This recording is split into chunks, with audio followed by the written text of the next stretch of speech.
Gonna start streaming now. Okay. So A freaking cash machine that replaced our accounting office people yeah. got jammed, and I had to sit there for 20 minutes while they fixed it. Hey, you got your fastest inspected, which is weird. That is kind of weird. Yeah. So as to say he has gotten from home, Drew decided to say, "I just got home, changed out of my work clothes, masturbated furiously to freelance, and just sat down because when I masturbate furiously to freelance, I do so standing up." Yup. My response is, I masturbate to myself upside down, Well, I mean, that's and I masturbate to that you makes in the sense. air. And excellent, excellent. Yeah, so just got done doing the more of Shizune's route in Kato Shoujo. I accidentally Excellent. got the well, accidentally is by my stupidity, got the bad end.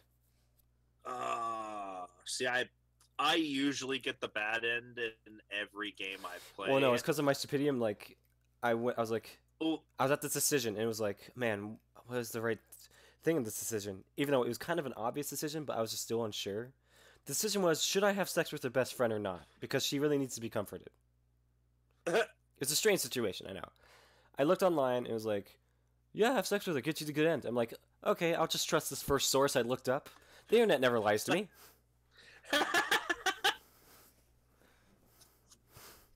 The internet lied to me.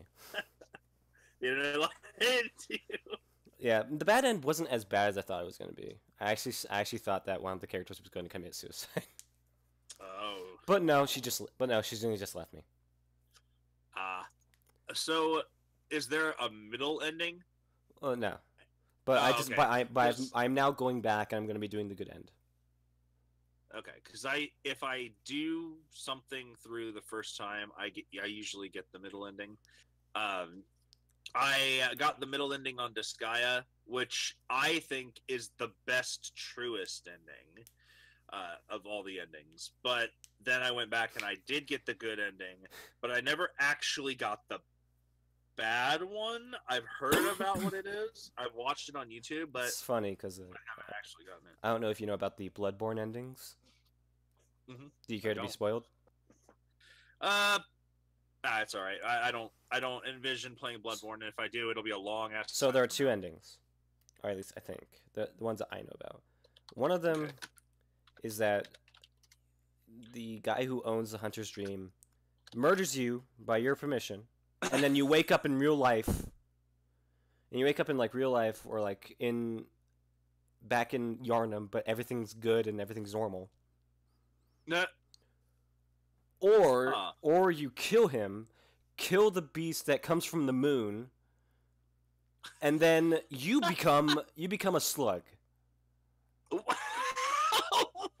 Not just any slug, but a great one. A great slug? An eldritch being. You are a An baby eldritch eldritch slug. being. Okay. I don't know. That doesn't Guess which sound one's so the ending you bad. have to work harder for? Well, I mean, it sounds like going back to Varnum and everything being all normal is the good one. That's the easiest one to get. What? The hard one is the slug ending? Yes, you have to eat 3 umbilical cords. Make sure one character doesn't die.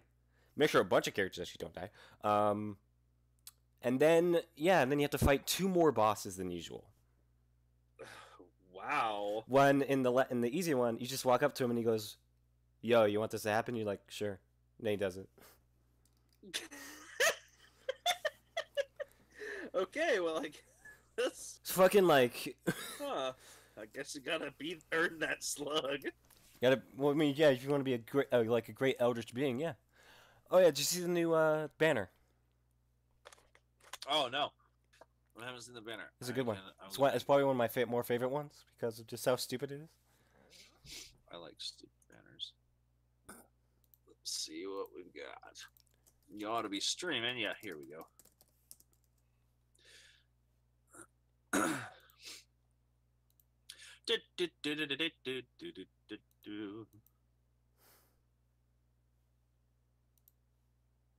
Waiting. Go YouTube. It's taking that long. guess. Here we go. Come on, Do you senpai, do the cool believe- meme. Jab, jab. Dab, dab. No bully. Oh yeah, it's called Hey! it's called No Bully because I don't know if you. One of the things we'll be talking about is bully hunters.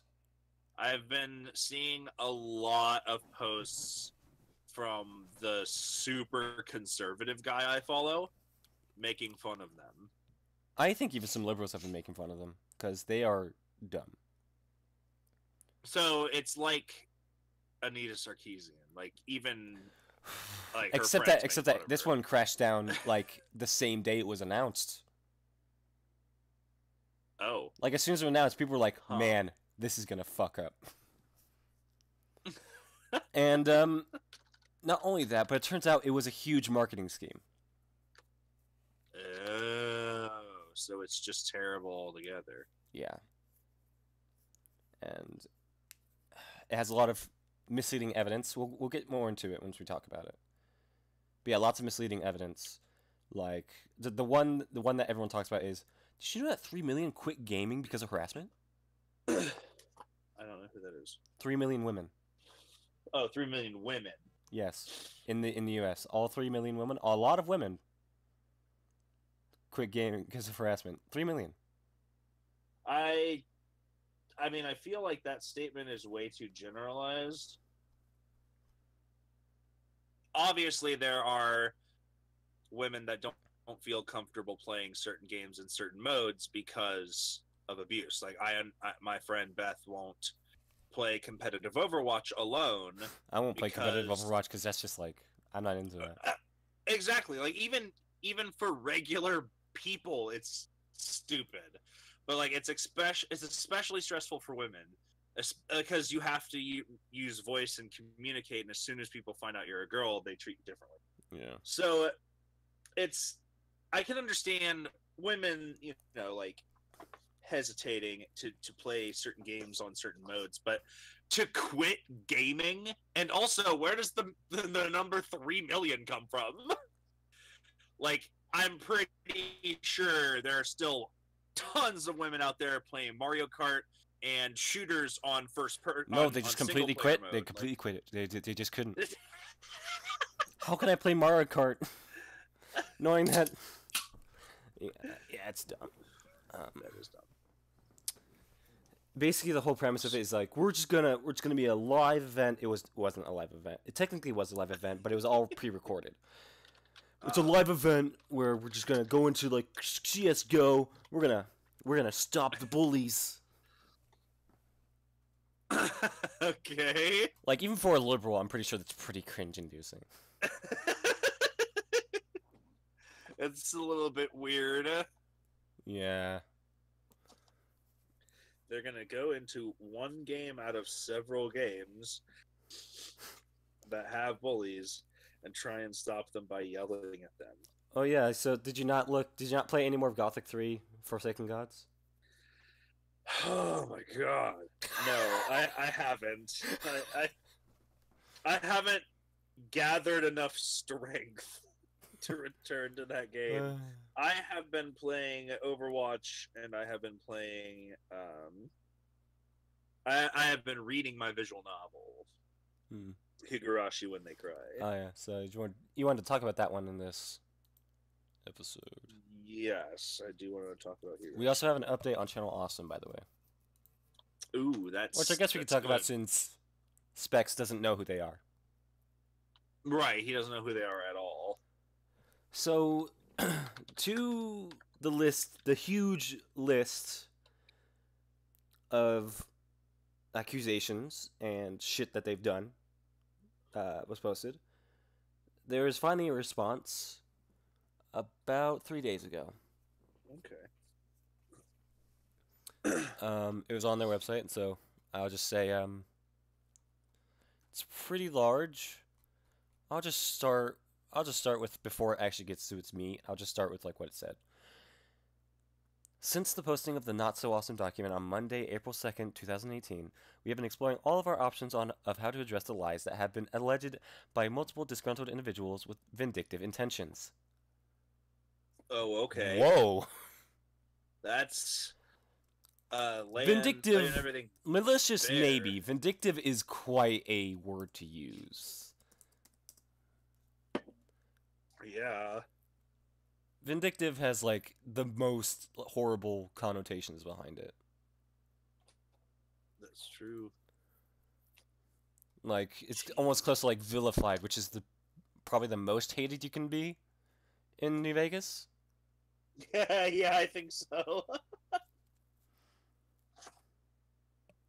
Alright, so Tim Awesome has always tried to keep our dealings with our content partners out of the public eye, and despite any differences or disagreements, we have never publicly spoken negatively about any of them, but a response to the accusations leveled against us must happen. Obviously, we cannot address all 73 plus pages of accusations against us in this forum, but we will address the most egregious now. And so they go through the whole thing: accusation, fact, that kind of thing. And there's like we can't go through the whole 73 pages. Yeah, so they just do the most egregious ones. And let's start with like some of the more the most egregious was the one where one of the people at it was a fairly sexual deviant. The screenshot below clearly demonstrates the time elapsed from being made aware of the individual in question, name redacted for legal reasons, and the time that content partner was released for Channel Awesome, 3 weeks, not over a year. During the 3-week period, we consulted a lawyer and waited to see if anyone would come directly to us, as our only knowledge of this was secondhand.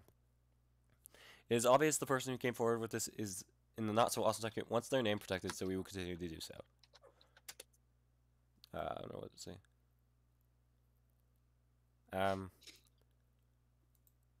Did I even address anything? No. I mean, yeah, they have pictures, but Eh. this doesn't really say anything about like what happened. No, it doesn't. It just says we definitely recognize this. Yeah. I don't know. So it's basically nobody likes this response. Nobody's supportive about this response.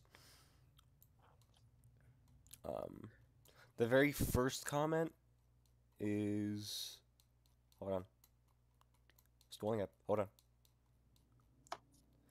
Goodbye for the final time. It's funny. Most of these accusations attempt to not be petty, but that's all you ever seem to come off as, Mike. Damn. Okay. Fucking savage. Better dab on that. Yeah, Mike. Let's see. This is embarrassing and shameful. This is in every way how not to address the accusations. Rest in peace, Channel Awesome. It was fun while it lasted.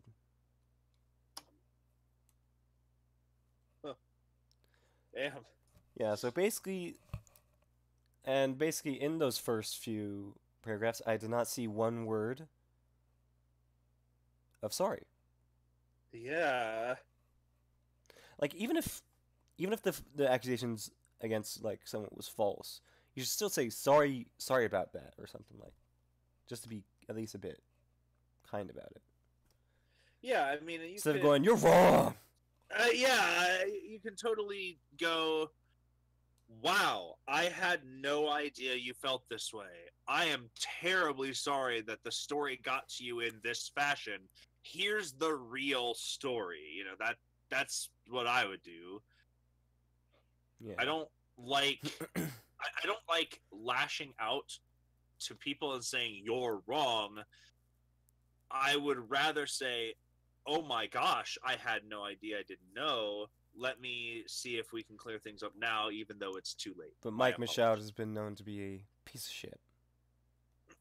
Yeah, it's very difficult to find someone who will actually say, "Ah, crap, I was wrong." It's so hard to find somebody that will say those words. Someone's listening. I said hi, Specs. Specs! Specs! I guess he is just listening. He must be dead. he, that's got to be it. He came in and then Ah! instantly died afterwards. Rest in peace. Rest in Thanks. peace. No, we will Gonna miss dab at your funeral. you. We will dab at your funeral for you. After being in VR chat so much, I'm like, I love putting like dab. I like getting avatars with dab emotions because it's just so dumb. And I found a perfect one that like if I'm able to play a bass boosted sound and dab at the same time. Fantastic. Yeah, so I did send Specs the list of what we're going to talk about because he has to, you know, skip out early tonight because he has work. Right. Yeah. So I don't know if Which was alright. he's going to talk to us or something. I'm not sure. Well, I guess in the meantime we can talk about. I don't know if you heard about this teabagging thing that happened at PAX East. I have not heard any information. Do you know what teabagging is? Yeah. Okay. Oh my god, wait, was it like that big teabag event that they were doing? Like, they were doing a first-person shooter. I can't remember which one it was. Wormhole Wars. Yeah, Wormhole Wars. And, like, you had to teabag someone to confirm your kill. No, that was the result of this. Oh, that was the result of this. And okay, it's so what happened amazing. Basically, I guess at PAX East there's a gameplay illustration where one of the guys killed one of the other people and started teabagging their body. Okay. A false but that was a rumor. developer. A false rumor spread out that it was a female journalist. Oh, right, and it was not. And it was definitely not. Even then, doesn't matter. Right. Like if you're like, I can understand maybe in some degrees, but other than that, no. We teabag, regardless of your gender. It's just funny. Well, yeah, but yeah. If Mitch was teabagging someone yesterday, and they were like, "Teabagging, really?" I was like, "Don't worry, my friend's just an idiot." And they were like, "Oh no, it's fine. I'm having fun." And then they because he was Winston and the other person was Widow, and it was just all together hilarious. But like, teabagging used to make me upset, but now all I think of is, oh, that person's probably streaming. I mean, because streamers are like, oh, I'm gonna teabag this guy. whenever I hear whenever I think of teabag, I just remember that in Halo, there's actually physics, to where if you were to teabag a body, the body would move a bit. And I thought that was just fucking hilarious when I was young. Right. But yeah, it's more just like nobody does it anymore. Like barely anyone does it anymore. Right. It's as dumb as dabbing. It is as dumb as which dabbing, is why I do it. I barely. Which is why I do it. I dab, but I do not do the. I don't teabag. I don't know. Hey. Hey, he's here. Yeah. He's It's not just listening dead. anymore. No, it's Discord just doing that cute thing of, hey, your mic's not gonna work right away. Yeah. That thing that it does. Yeah. So I guess you heard what we were talking about. Well, the channel awesome thing. First of all, I don't understand the entire thing at all because I don't even know who the fuck they are to begin with. So I have no idea what's even going on with That's it. why So we that talked totally about didn't it make any first. sense to me at all. Yeah. Yeah, that's So what we talked about. that part of that. Yeah, that part of it doesn't make any sense. As far as teabagging goes, it's a favored pastime because it was just part of playing Halo. I mean, it's so big. It started in JT Halo. It had to have started in Halo. JT Machinima. It actually started in Quake. Oh, But it JT Machinima, yeah. JT Machinima made a fucking video even Quick. of, and it was a parody of "I Kissed a Girl and I Liked It" as "I Bagged a Noob and I Liked It." Like that's an actual song. It was featured on the Machinima channel, no less. The Machinima channel. The Machinima channel. Yeah, Yeah, so- it's an actual thing. So have you heard about Like, the it's whole always been a thing. wormhole wars thing? I don't know what that is. Well, basically, I've heard a little bit. at PAX East, during like a gameplay demonstration, one of the guys killed another one of the players and started teabagging their bodies. Okay. A false rumor spread that it was a woman, and it was a journalist woman. That And, did it, or and that and it and No, that was the victim. yeah, the victim. And so Why people does their thought, oh, gender this matter? is obviously like toxic masculinity at its biggest. And like no? speaking of toxic masculinity, Drew, you did you you retweeted something like yesterday, and it's like it really resonated with me. It's like that is what toxic masculinity is. It is not what other Was people it seem the to. meme? Yes, it was the meme. It was one that was Okay, like yeah, it's that was super good. it's a well yeah because it's what people seem to think it is like oh it's just men's stuff. Everything is men's stuff is toxic masculinity when it's really just Right. it's basically just going to boys crying going like don't cry bitches cry Right. Like, yeah, boys don't cry, stop crying. that kind of thing. But anyway, Uh, yeah, back to this. Oh no, we don't. I'm your father. I'm not gonna hug you. You give me a handshake. That kind of thing. That's toxic masculinity. You fucking Not shoot me with a showing shotgun emotion. like a man.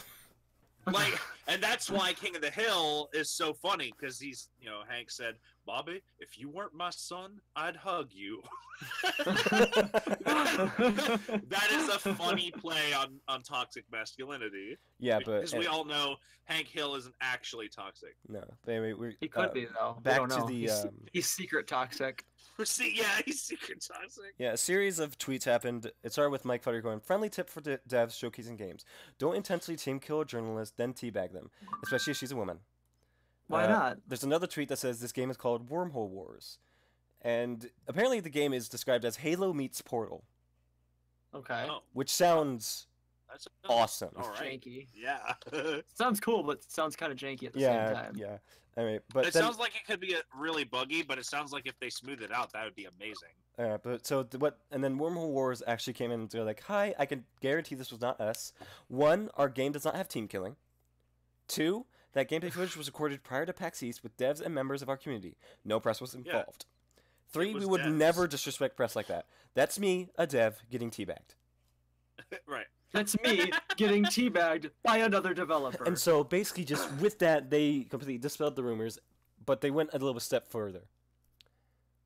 Yesterday, I think, yesterday, or at least 2 days ago, they tweeted something that was like, "In light of recent events, we made a game mode. Teabag confirmed. It's like kill confirmed, but to confirm deny kills, you teabag dead bodies. This is all in good fun, and we hope you'll join us on Sunday for some teabag action. Grab a key here." And then it comes with the hashtag TeabagGate. Is there actually a game key for that? Because I want this. Yeah, I mean, Please. it's friends on their I'd Discord. play this. Yeah, they have like a thing for the Discord. I'm not sure. It might be too late already. I Maybe, missed but out on the yeah, hot teabagging yeah. action. I don't know. Channel rules. Hashtag key requests for. Oh, okay. Let's see. Type in and see. Okay, I'm just gonna do this. I'm gonna put in key. What you have to do is you have to type in !key into it, and I just got a key. That was insanely quick. That's awesome. All right, so we'll be That playing is Wormhole Wars and teabagging each other for the rest of this show. Team confirmed. Yeah, just go. I'll send you the link to the Discord in a bit. Just need to. Let me get down on this. This sounds fucking hilarious. And I'm personally not someone who I don't buy into all the fucking bullshit drama that happens on the internet. I tend to stay away from it. That's why I think it's funny that you guys bring something like, the fuck is that? Tell the uninformed public of whom you are speaking and their events that transpired, as I have no idea who those people are. Yeah, so or basically, what I think actually happened. I think these guys tackled this in the best way possible. Yeah. Yeah, Oh, you I guys, think so you're gonna too. call us out on something? Oh yeah. By the way, this is just our new game mode. We were inspired by I our almost forgot. I community. almost forgot their other tweet said, "At Lipton, let's talk partnerships. Let's talk partnership. More tea bags than Lipton." That's just. Oh God, I love these guys. It's so good. Yeah, they're a good group of people. Yeah. So yeah, that I just thought that'd be talk about, but No, that's good. Yeah, that's a heartwarming news. Kira, No, like, let's- you type in si- We've let's talk never about discussed something. Kira. Let's talk about something shitty and probably a bit iffy to talk about. Okay, let's do that. So where Um, does this key go into, Steam? You shove it into your asshole. I like I that mean- It's called a wormhole for a reason. key. Yeah, I'm pretty sure you put it on Steam, right? Let me I try. don't know. Give it a shot. Yes, Portal Wars for beta testing. Add game. I'm not going to download the game just yet. because I'm Oh, I'm streaming. absolutely going to. Well, I don't have to. Ooh, fuck you. Anyway, so on Kickstarter, there was this Kickstarter for a comic book. Um, back in like, let's see, what was the earliest update? Well, not the earliest. I think it was back in 2016. Yeah, 2016, February 1st, 2016 was when it launched. It's called Black, and it's a comic book that takes place in a world where only black people have superpowers. Okay. Now, I don't have a problem with that. That's, you make your story like that as long as it doesn't involve like immensely killing just only white people. If it's just black people having superpowers, that's fine. I don't mind. Yeah. The that's problem cool. comes in when the comic was supposed to be delivered back in 2016. Mhm.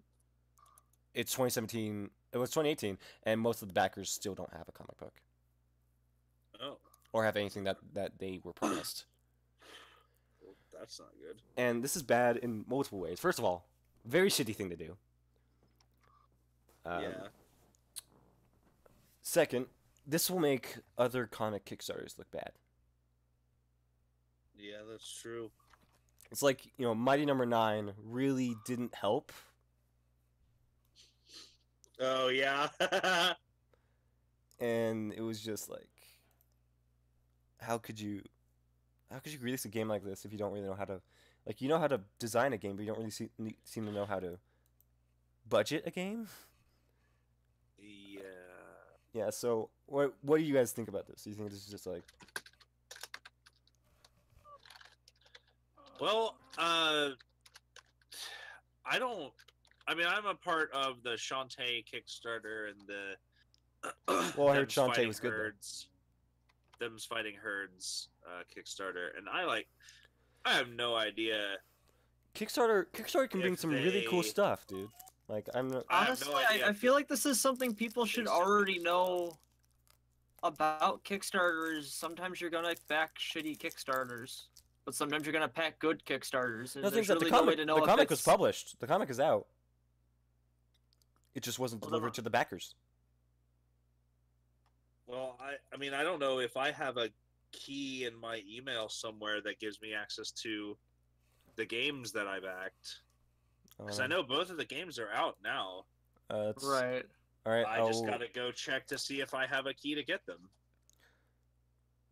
But I don't know, so like I can't say anything. If I checked my email and found out about that more, then maybe I would have some more to say about that. But there's so like far, I don't. I mean, I got my Weird Al thing that I ordered, so like that was from Kickstarter, and that was fine. the thing is, in here it's that they promised it in the rewards that like, yeah, you will be getting this. Yeah, that's messed up that the comic is published and they still haven't, like, the reason they were able to get it published didn't get the comic. So like other people are getting the comic, but the reason they were able to publish it in the first place, the money from their backers, they don't have a comic. Like that's messed up. Yeah. Like the concept of the only black people have superpowers, that's fine. I like comics like that illustrate how the world would run if that were true. And like several different things in that regard. Like, oh, here are aliens. How do we treat aliens that have these powers? And do we demonize them or do we extol them? Like what Clearly and demonize them. They're aliens. I love seeing that paradigm. So like the whole only black people gain superpowers, that's a really cool idea. But the people who are running the Kickstarter obviously are having trouble caring about the people that allowed their dream to come true. So like, that's messed up. Like that's super messed up. Like really messed up. I think it's more shitty. Like people paid you for a service and you didn't deliver it. I think that's really the only major underlying issue there. The actual content of the Kickstarter is largely irrelevant to me. It's the fact that these people paid you for a product and you did not deliver that product. Yeah. A refund should be then issued, or some other way of this being addressed. Yeah, like sending out the product. Like I can get, understanding like, oh, you It could be a you put your Kickstarter money for into this custom. project. Yeah. You put your money into this project and it never happened. That's your fault. It could be a Kickstarter for Right. custom dildos. That's the content of the Kickstarter is irrelevant. The fact that it was not fulfilled is what's relevant here. Who would back something for custom dildos? Fucking there are people who would back shit for all kinds of dumb shit. Freelance is like, who would do something Who like did that? I don't know, freelance who would do something like Freelance's that. Kickstarters are all just custom dildos. I just freelance. Why is in your search history specifically like search results on Kickstarter for custom dildos? I was curious of what Specs was talking about. But this was before the episode. I can tell the future. My future self came back and told It's like, me yo, about dude, custom dildos. Check it out. My man. But yeah, like I get the whole thing of like, yeah, you put your money into this and it didn't happen. That's your fault for trusting in this. But these people put their money into this and it did happen. And it did happen. That's the problem. Definitely. Like that right there, absolutely yes. That is a major issue. So yeah, it's looked over. And hopefully, it did happen. I hope it really does. Like, Yeah, I hope these they people. get I their hope these people comic do book. get their what they deserve. I think so too. All right, so I think huh? they need to get their comic book, or the people who published it need to get have their publications ruined, so that they will never be able to publish anything else. all right, so a few episodes ago, me and Specs talked about the BAFTA Game Awards, and we said things like the ones leading, the one who led with the most nominations was Hellblade, with 9 nominations. Oh. Yeah, and so 2 days ago they happened, and the awards were given out. All I knew at the time was that Hellblade won 5 out of 9. Dang. And I have the list. I have the list for me right here. We will Is that the multiple personality psycho main character? not person multiple personality. that- No, she's just that has the she has really, psychosis. really, really well researched mental disorder. Yes. Is that the game you're talking about? Yes. Okay, One of my cool, favorite cool. games of all time, Yeah, that's awesome that it won so many or at awards. least one of my favorite games of 2017. Yeah. So I'm gonna go through the lists. I will say the nominations from beforehand, and I will then say who won. So artistic achievement, which I guess means like I don't really know exactly what that means, but Okay. looking at them, That's we fair. got the nominations were Hellblade, Cuphead, Gorogoa, Horizon Zero Dawn, Breath of the Wild, and Uncharted: The Lost Legacy. I would vote Cuphead. That would be my Hellblade won. I lid one for that. I mean, I would totally understand if Cuphead won, but Yeah, I really like the Max Fleischer animation style. yeah. But that's okay. Hellblade. I mean, that's Like me and Specs talked about, like we said things like in terms of artistic achievement, Horizon Zero Dawn and Uncharted weren't really that impressive. I mean, like not even Breath of the Wild. Even though Breath of the Wild does have a distinct art style, it Yeah. doesn't really match up to things like Gorogoa or Cuphead or Hellblade. Anyway, the next one is audio achievement. Okay. The nominations were Hellblade, Call of Duty, World War II, Destiny 2, Horizon Zero Dawn, Battlefront 2, and Uncharted: The Lost Legacy. Not Call of Duty 11111. Call of Duty 1111111. Call of Duty 11111. I. I mean, that's how it's pronounced. That's how they wrote it. Yeah. It sure is. And yeah, so Hellblade won. Okay. I guess because what they did is that they worked with binaural audio, which if you guys don't know, it's basically using both ears, not just putting the sound around ears, but putting like sounds that if it happens to your left, you can hear it on your left or your right. And they did that. They used that to make sure that the voices in her head are all around you.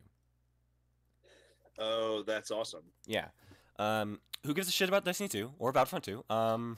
Right. Yeah. Horizon Zero Dawn did some really good achievement audio, but Hellblade or Horizon Zero Dawn. Either of them, if either of them won, I was fine with it. And Hellblade won. That's great. Best game. I'll save best game for last. Okay. Next is British game. What? Best British That's game. a category? Yes, because it's BAFTA. Fuck you. Okay, continue. What did British make? What did British make? What did British make? Anyway, Monument Valley 2. Reigns Her Majesty. Hellblade. The Sexy Brutale. Sniper Elite 4, and Total War Warhammer 2. Now, you weren't there when we talked about it, but the Sexy Brutale is basically a game where you have this like pocket watch, and it helps you go back in time, and you're basically trying to stop people's murders, but in a way where they don't know you're there. Oh, okay.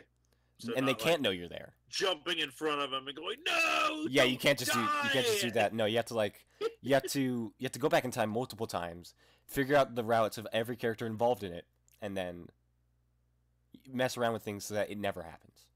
That kind of thing. Okay, gotcha. Very interesting concept, and I only did the first one, and I still need to get through it because it was a really well done game. Hellblade 1. Okay, that's cool. No. Aloha Belf. What? Nice name. Belf? Now, next one up is debut game, which I'm guessing is best first game Oh yeah, or best debut game for best debut game for a company, like best first game from a company. right. And this one had some great nominees. It had Cuphead. Yep. Oh, it's hard to be the second person. Who's the second person? What? Person who guys, say your name. Freelance. Andrew. Oh. Good one. Kind of sad I didn't think of that one. That was very good capitalization, and I missed that call. And there's someone else talking. Yes. I mean, Specs talking. He's just not talking that much right now.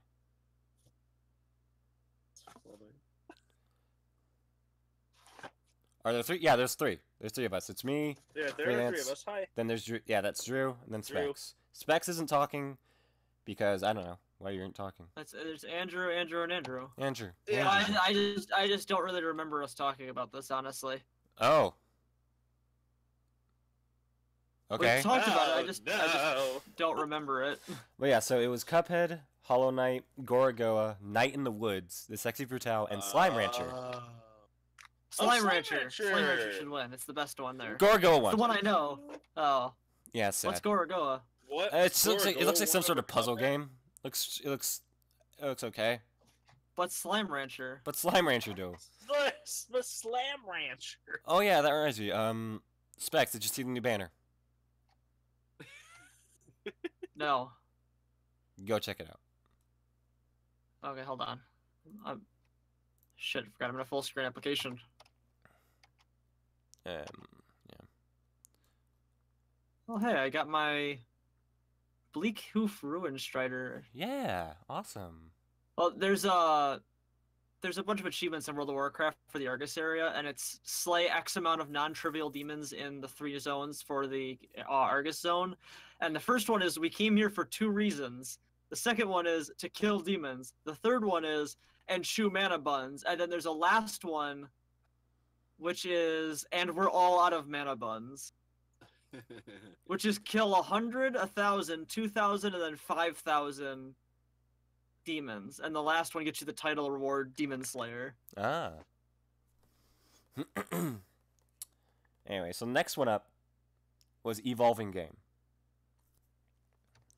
which is basically how the best game that has been evolving over the years. Clash Royale, Final Fantasy 15, Fortnite, PUBG, Rainbow Six Siege, and Overwatch. How do you pick through those? Those are all good. Take a guess who won. Yeah, they're all good games. I'm gonna say Overwatch, but I think Fortnite probably should have won it. Honestly, I don't think any of them should have won it. I wanted it to be for Warframe. Because What's a Warframe? Warframe had a complete comeback like last year. They changed so much last year about the game. They changed like mechanics. They added new mechanics. I wasn't able to recognize the game once I played it again after so long. Oh. It's a really cool game actually. It's free. It's free to play. Warframe. Overwatch 1. Okay. Huh. Yeah, and it's very different from. I mean, it's the same goal, but like if you played during the beta and you play now, and like you played during the beta, and then once the game released, you stopped, and then you came back to the game now, you'd be like, "What is this game?" It's completely another. Like you pick a character that you remember, and then everything about them is different. Especially characters like Bastion and Symmetra, who have had total reworks since the beta. Rip El Presidente. Your shields will be missed. Right. Like, people will be like, what happened to Bastion's What happened? shield?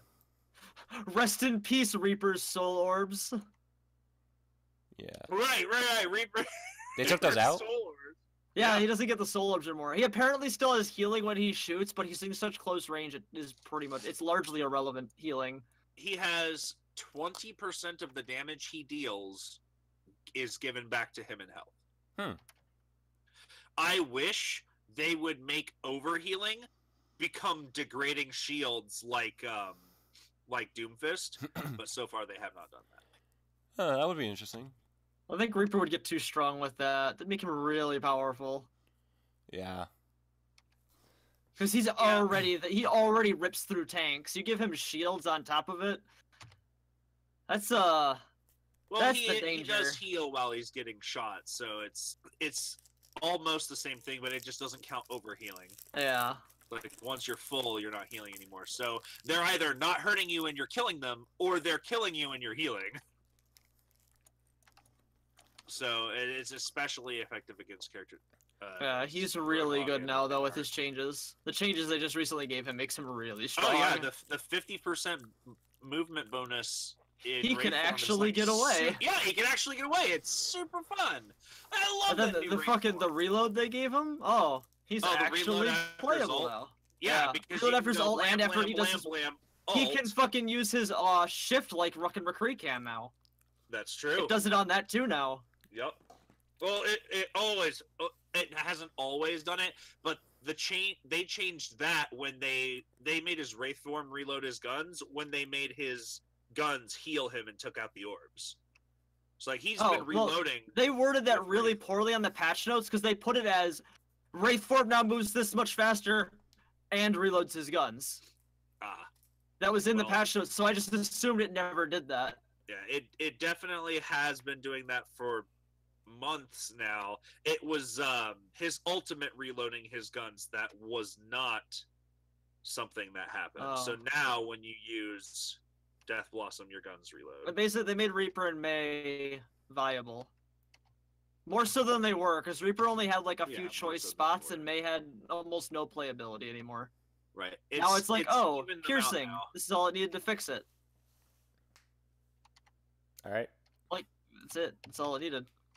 Well, so Overwatch did win. Overwatch did. That's fair. I feel like it's alright. Yeah. Next up, it's family game. It was Just Dance 2018, Lego Worlds, Mario plus Rabbids Kingdom Battle, Monument Valley Mario 2, plus Rabbids is the only one worth playing. Snipper Clips, and Super Mario Odyssey. Take a guess who won. Snipper Wait. clips. What? That's right. Mario Odyssey? Just Dance 2018. Wait, really? No. Did it really win? No. Okay. Fuck. Super Mario Odyssey won. That's a family game? I mean, You can play multiple players? I always think a family game. Yeah, I always think that's a family game, but apparently it's not. Oh. Well, no, it's a there game technically just is a for- two-player mode. A second player can control Cappy with the other controller. Technically, it does not count. I mean, you can kill. You that's can like friendly that's like fire saying your that's like person saying playing with. Beyond Two Souls is a family game I mean, is it not? or a co-op game. I mean, or a co-op game. Is it not?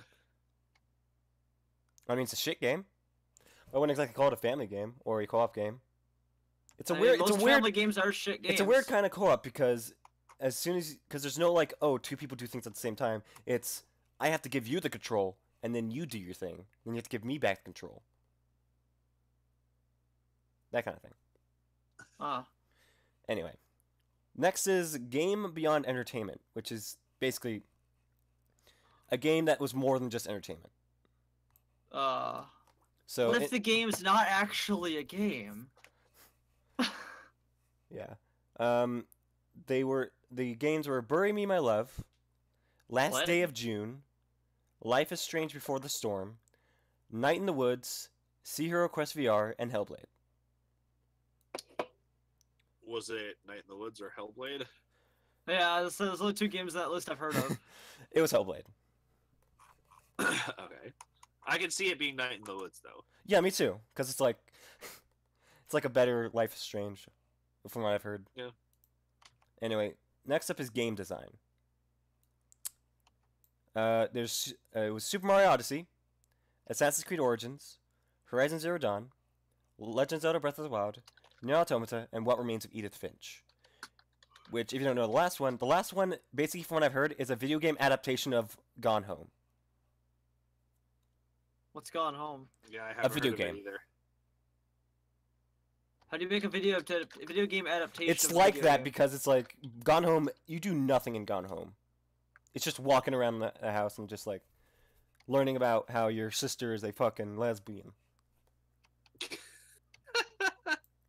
And then that's it. And like, there's this like what's good is it has this great atmosphere. Like, oh, there's something creepy in this house. No, there's nothing creepy in the house, except for the lingering after effects of lesbian.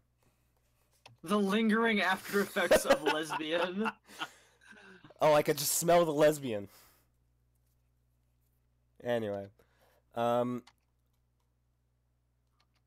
Mario Odyssey 1 game design.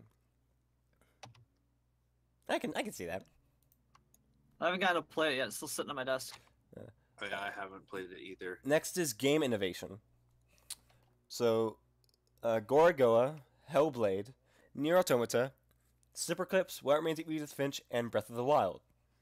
Breath of the Wild. Yes. Awesome. Moving on. It was, you're right, like, that's all there really is need to be said. The game was the most innovative Zelda game and one of the most innovative Nintendo games ever created. Like, it was very, very, Hey, very good. I'm sorry. Did you? I'm sorry. Did you forget all about over- Star Fox Adventures? Stairfax temperatures. A stair fax temperature. Nothing more That's what the innovative than a fuck fucking that's annoying ass awesome. piece of shit dinosaur following you around, and you have a stick. Bad guys. Most innovative Nintendo game. Go fuck yourself. Star Fox Stairfax Adventures. It is Stairfax temperatures. Temperatures. So funny. I don't know why when he just. I don't love the think he it. expects to say the. I love the it. Yeah, I Burger King. I love the. No, that's I Mc- can't even claim that's like having any it, kind of yeah. rights to that whole title. It's completely JonTron. Is I- JonTron? Yeah. That's Ah. all JonTron. Bless his I'm soul. just borrowing it. Bless his soul. Right. Bless his soul. So we're gonna go sit down and play some Stairfax temperatures. Anyway, next up was best mobile game. Golf Clash, Bury Me My Love, Gorogoa, Kami 2, Monument Valley 2, and Stranger Things the game. It's gotta be Golf Clash. It's. Are you fucking serious? I mean, no offense to Golf Clash. Like, Golf Clash won. did it win? It won. Holy crap! Are you serious? It won! It fucking won. Oh my god! I love golf games. Like, don't get me wrong. That I'm poking fun at something I like, but holy shit, it won! Against these games? No What fucking is- way! now what is You're this? a liar. Fucking. I'll send you the link, my boy. Golf Clash. What? Well, congratulations to the dev team of Golf I'm Clash. sure. I'm That's sure the dev awesome. team was as surprised as you are. So wait, They what were were the like, other nominations? What? The other nominations were things like Bury Me My Love, Gorogoa, Kami 2, Monument Valley 2, and Stranger Things the game. I would vote for the Golf Clash one out of the fact that I don't know what the fuck the rest of those 5 choices are. It's probably what the rest of the judges did. What the fuck are these things? What the fuck Give are it to these? the golf game. Give it to golf. Give it to the golf game. At least Oh looking my at it, we God, know what that's Golf so Clash awesome. actually is. Right? Yeah. Yeah, so Yep. definitely a surprise. Okay, well, congratulations. Congratulations, to Golf Clash. Yo, you really did. You really pushed the bar for golf games. I've got to go look that game up now. is, is that on Steam? No, it's a mobile game. Mobile game, so it's for phone. Wait, I think I have Golf Clash installed on my phone right now. See, we love it, and we didn't even know it. Yeah, here it is. We love it so much that you Golf guys Clash. need to. All I right. cannot believe it. I have this fucking game on my phone. Hey, Golf Clash sponsors, Sponsors? Lipton? Congratulations. partnership, Lipton. Let's get on this. We'll figure it Yeah. out. Anyway, Congratulations, Playdemic. yeah. Good job, Playdemic. Weird Golf name. Clash. Weird name for a team that made Golf Clash. That's a weird. That's a weird name. I'm gonna give it to Freelance. That's a weird name. But you know what? Good for you guys. Proud of you. Yeah, we're proud. You broke all of our expectations. God, a game that I didn't even know I had on my phone already. You loved it so much you didn't even know it. Anyway. That is super funny. Next up is multiplayer. Okay. The nominations were Fortnite, Divinity Original Sin 2, Gang Beasts, PUBG, Splatoon 2, and Star Trek Bridge Crew. And all of those are good. I'm loving this selection. My guess. I'm gonna guess this Divinity Original Sin. Got it. Yes. I heard actually no. Before I heard the multiplayer is really good, especially when the game is so good at like the branching paths in it are so well done. That's what From what I've- Bob and Lelth have been saying. From what I've heard, It's no. just From what I've heard, okay. There's this been Pat and bad. Paige. You know, two best friends, Pat and Yeah, two best friends. They played it together, and apparently she played as a skeleton character, and he played as a regular character. And there's one point where they had to talk to a boy, and the boy got scared and ran away because of the skeleton character. That's awesome. If you come back to the boy and you without the skeleton character, he will ask, are they still around? Wow. Like that is That's that is amazing. meh. Holy crap, that's some really good programming. It makes me really want to get the game, but yeah. So good job, Divinity Original Sin 2. You definitely deserved it. Like from what I heard when it came out, I heard nothing bad about it. So.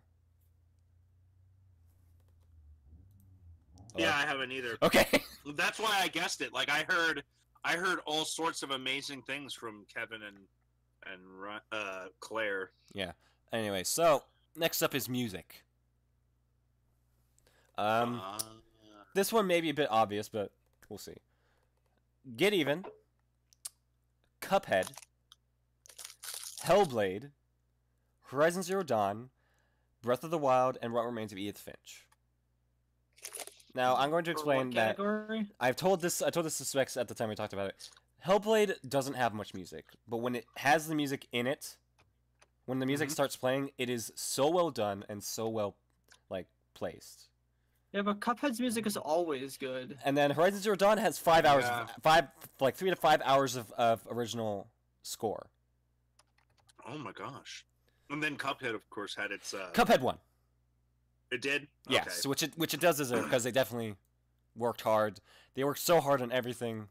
Something had to win at this award ceremony. Right. I'm glad too, because man, that game is just brilliant. It's a brilliant game.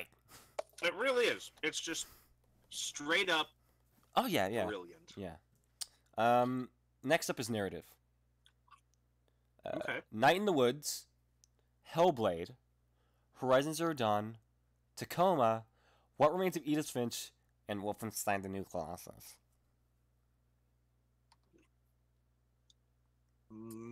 most of those are good choices, but from the way Hellblade's been doing, I'm gonna say Hellblade. Night in the Woods. Oh, Night in the Woods! Wow. Yeah, and I swear to God, if Wolfenstein 2 won, I would have gotten so angry. Why? Because it doesn't have a good narrative. Its story is it's like in the first few levels, it's just a lot of BJ going I'm gonna die soon. Man, person who's already dead, I hope you're watching over me and watch over my family. It's so much what's the word? The word that's usually used I forgot what the word was, but basically just sucking their own farts, I guess. They were so full of themselves that they thought this dialogue was mwah, you're the best, mwah, mwah. Nothing but the best. Anyway. Next up is original property. Horizon Zero Dawn, Cuphead, Gorogoa, Night in the Woods, PUBG, and What Remains of Edith Finch. PUBG. Horizon It's Zero so Dawn weird won. I was gonna say it's weird that Horizon Zero Dawn hasn't won any. Because Horizon Zero Dawn is all it had to go through, because it was a dangerous idea. I said that before. It was a very dangerous idea. It was one that not many people kind of could really think of. It's not very it's kind of weird, but it's interesting. Yeah. And obviously the female protagonist, even though these days we've always been accepted of those. All right. But anyway, so this is next up is performer. For yeah. So, Abubakar Salim as Bayek from Assassin's Creed Origins, Ashley Birch as Aloy in Horizon Zero Dawn, Claudia Black as Chloe Fraser in Uncharted, Laura Bailey as Nadine Ross in Uncharted, Valerie Rose Lohman as Edith Finch in What Remains of Edith Finch, and Melina Juergens as Senua in Hellblade: Senua's Sacrifice. Well, according to you were talking really well about how well the Hellblade performer was. She You won. also said, I was gonna say, you also said Hellblade won 5, and you've only listed 4 that Hellblade Well, I didn't won. say best game yet. But yeah, it didn't win best games. I mean, I guess I already. I listed 5, yeah. But yeah, we didn't get to. I said I was leaving best game for last. But yeah, Melina Juergens won. Congratulations to her up against Laura Bailey, a very prolific voice actor. And it's she won at the Video Game Awards back in 2017, and like I said, she hasn't acted before. Right, crazy. So yeah, she was just a video editor for Ninja Theory, and she suddenly became one of the doing this amazing performance in a game that has a powerful message, and I just think that's beautiful. So yeah, great for her. Yeah, definitely. Congratulations. Next up, the very last one, which is best game.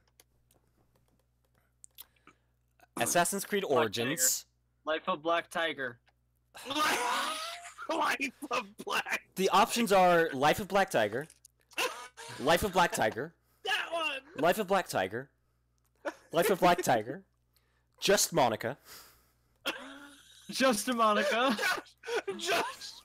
You see, no, Just Monica makes it a really hard choice. I like Just Black Tiger. I like me some Just Black Tiger. Oh Just shit, Black Just Black Tiger. Just Black Tiger. Damn. Just Black Tiger. You're making this harder. Stop making it harder. Oh, that's so good. Oh, they always go for Black Tiger. Damn it. You just see Monica in the audience. Fuck! How did I lose this? I Damn worked so it. hard. I made her hang for Younger. nothing. Anyway, yeah, so Assassin's Creed Origins, Hellblade: Senua's Sacrifice, Horizon Zero Dawn, What Remains of Edith Finch, Breath of the Wild, and Super Mario Odyssey. Just Monica. Well, just my guess would be Breath of the Wild.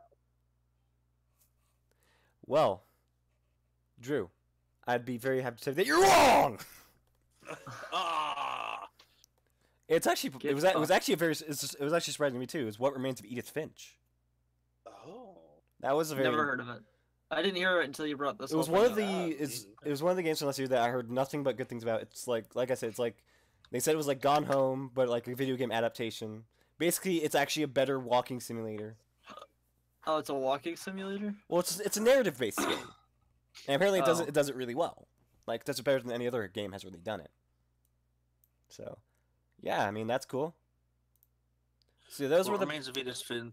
yeah. Edith Finch is a collection of strange tales about a family in Washington State. As Edith, you'll explore the colossal Finch house, searching for stories as she explores her family history and tries to figure out why she's the last one in her family left alive. Oh god.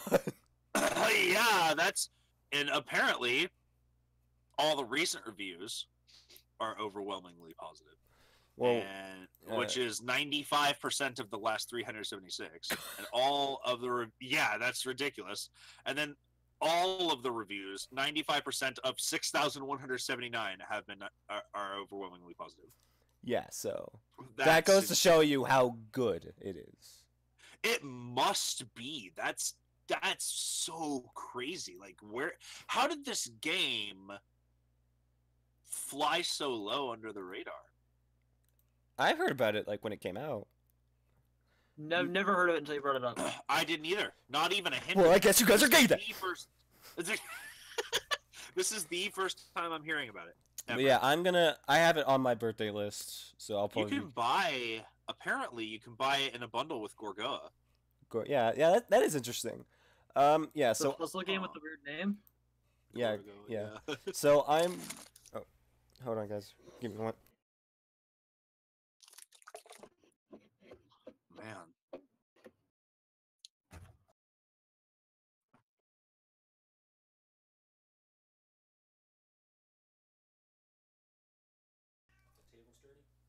Yeah. Anyway. What? Created by Giant Sparrow, the team behind the first-person painting game, The Unfinished Swan. Not first-person shooter. First-person painting. That's such a different genre. First-person painting. So game. like Splatoon, but in first-person view. It's right. Splatoon is a third-person painting game.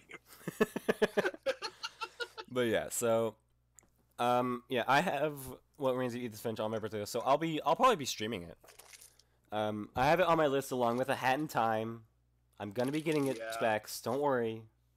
I really Good. like it too. Fucking amazing, guys. Like really. Along with other things like I have Okami HD looks Reborn, brilliant. My Time at Porsche, Valhalla, Cyberpunk Bartender Action, Steins Gate, and Danganronpa.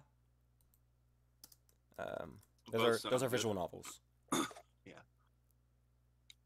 Anyway, so now that the We can, BAFTA awards are out of the way, I would say that was a fairly decent award ceremony. I'm still kind of weirded out that like Assassin's Creed Origins was nominated for anything.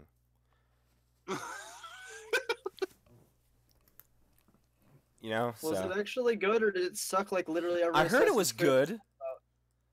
Well, I owned the first game, and that's the only one I have. But I've had many people tell me that's the only one you need to own. All of the rest of them suck. Oh, I heard the only one you need to own was Assassin's Creed 2. I've played a lot of them. I love the series. I don't know. There's something I like about them. Anyway, so let's get into the topic that caused me to title this episode. No bully. Let's talk about bully hunters. What's that? All right. Pop a squat and we'll have a little story. Just a few days ago, Yeah. a announcement was made by this group called Bully Hunters, where they're going to be going on. There's going to be a live stream event, this huge event, a live stream event, where they go into CS:GO and they hunt down bullies. In CS:GO? In CS:GO, all the bullies. Gonna wreck them bullies. What do people bully about in CS:GO? That you're gay. Probably the same thing that happened. That they did your mom. I mean, I assume going on any FPS game I've ever played, that literally everyone playing the game has in some way had sexual relations with my mother and/or rest of family. Right. I just assume that my family must get around. That's just how it It's a works. strange circumstance, I know. I know that my entire family, sans me, gets all this action, and I'm just sitting here like, man, would be great if I could get my winky wet, but not gonna happen. My mom is dead, and she somehow still gets sexual relations. Yeah, like, man, that just happens. I don't know how she does it. That lady she just doesn't work it. She knows what's up. Anyway, Super good at so that. yeah, but one of the big things about them was that they made this claim that 3 million women quit gaming because of harassment. What? 3 million women. Whammon? Women. Not to be, Respect women. not to be confused with women. Whammon. Women. It's like, it's like women who like wham. It's just weird that, I mean, obviously there is a problem with harassment. Yeah, especially obviously there is. toward, right, and especially toward women in multiplayer games. But two things strike me as super weird about that number. One, you don't just quit gaming. I mean, you could just play other games or play single player versions of the games you still like. Me a gay lord. I'm gonna just gonna stop this. I'm just stop gaming. I'm just gonna read a book. And then 3 million? Really, 3 million? Where does that come from? Like, what number is that? Oh, you want to know? You want to know where she got it? Yeah, I do. How did they get that number? Made it up. Yeah. No, people wouldn't do that. Go on the internet and tell lies. Who would do that? Just go on the internet and tell lies? No one does that. You're wrong. But yeah, no. But basically, a professional in like psychology came up who was like, I don't think that's true. I don't think there was even any point where you could That's actually funny. say 3 million women were even employed in the gaming industry, let alone Not the 3 gaming million industry, just quit. playing games. Yeah, just What? being gamers. Just playing games. Yeah, their claim Well, is that 3 women million don't play female games. gamers Yeah, like quit that's not gaming. true. Women gamers are a myth. It's like the black card. It's like the Loch Ness Monster. No, the only game that women don't play is WoW. That's a huge joke from. I back know. in the Yeah. day. It's still Women a don't joke play now. WoW. It's still a joke now. It's never gone away. It's never gonna stop. They're like, It's- I'm a girl. It's like, girls don't play WoW. they're in fucking Vent or Discord. I don't know who the fuck uses Vent still. They're in Discord nowadays talking. No, that's just a dude with a really feminine voice, guys. Don't worry about it. That's also a joke on VR chat. Anyway, so the tweet that came out was 3 million women have stopped playing games Play it. altogether because of Stop harassment. Go playing. While you and I might have thick skin, that doesn't mean everyone does, nor should anyone belittle the cause. Sexual harassment is a serious issue. It's never okay. If we progress, then we stand up for what's right. Like, sure. So wait. I got, if like- it's never okay, what about comedians who literally have entire skits that are jokes about sexual harassment to highlight the issue? Is that also not okay to make a joke of something? Listen, it's also not okay to say it to make a joke that your Nazi's a They pug. have That your spotlight. pug's a Nazi. It's different. Oh They yeah, have no, you can't do spotlight. that either. Well, no. Why is it different then at that point? What makes it different? Well, it's like public eye. Well, that's the argument right there, Drew. What makes it different? And that it's not different. It's the same thing. And that's the problem I have with shit like this that happens is people go and try to fucking make an argument, and there is no argument. Their argument is just trying to rebuttal their same argument to just make you look like an idiot. Well, it's like Aaron McGruber. He's the one don't that know who created that the is. Boondocks. Yeah, Oh, but Yeah, he created the Boondocks. So you're saying that his character saying the N-word is the same as a white person saying the N-word. well, apparently Apu is racist now, so Well, that's also weird. But considering his character has admitted before that he stays Indian because he loves his heritage, and that's why he is literally stereotypically Indian. what? well, I mean, Homer Simpson's the stereotypical fat white Like guy. the thing. Here's the thing Yeah. about The Simpsons. The Simpsons is just a bunch of fucking stereotypes. It is the whole thing. Like that's an entirely different conversation. Yeah. But the idea of belittling someone is, in general, something we should avoid. Yeah, definitely. I am of the opinion that it should not be us who grows thick skin. It should be us who stops being assholes. Like, I think it would be easier for people to stop being shitlords than it would be for everyone to just stop being babies. What if Hitler was? No, What if Hitler was a gamer? I agree with you. Then I don't think World War II would have happened. He would have spent all his time playing Overwatch. He'd still be alive in his den eating Cheetos. Listen, Overwatch stopped Yeah, World War he was II. a It's the fucking best game monster. ever. But my biggest thing is, do I agree with you on that? The problem is, where do we draw the line on what's thick skin and someone literally taking offense to everything someone has to say? Look, for example, Right. GG Easy. Why is that censored specifically anyway? Like, I don't get, like, there are so many worse things players say to each other. Why did they pick GG? Like, I say Easy? GG Easy even when I lose. Well, yeah, Yeah, like, and and that's the something joke. I say even ironically. It's, But that gets that's poor censored. Like, that doesn't make sportsmanship. sense. it's poor sportsmanship, yes, but it's like to call that harassment. Well, no, wait. How can it be poor sportsmanship if video games are not sports? But they were at the Olympics. But they are sports. Weren't Drew, they- bring that up to bring that up to Chris and see where that gets you. Who's Chris? He pulled the fucking Gamos? dictionary definition of sports out to show me that they don't count as sports because they're not Gamos? physical Okay. activity. They're not physical activity, so they don't count as a sport. Chris Masturbating is a physical activity. Wrong. Chris is wrong. Don't tell him that's that all it is. because that's what I told him and he didn't want to hear it. Well, And it's just a fucking argument. He's wrong. Games are sports. Ask anyone in South Korea. Basically, They yeah. have Go ask Diva.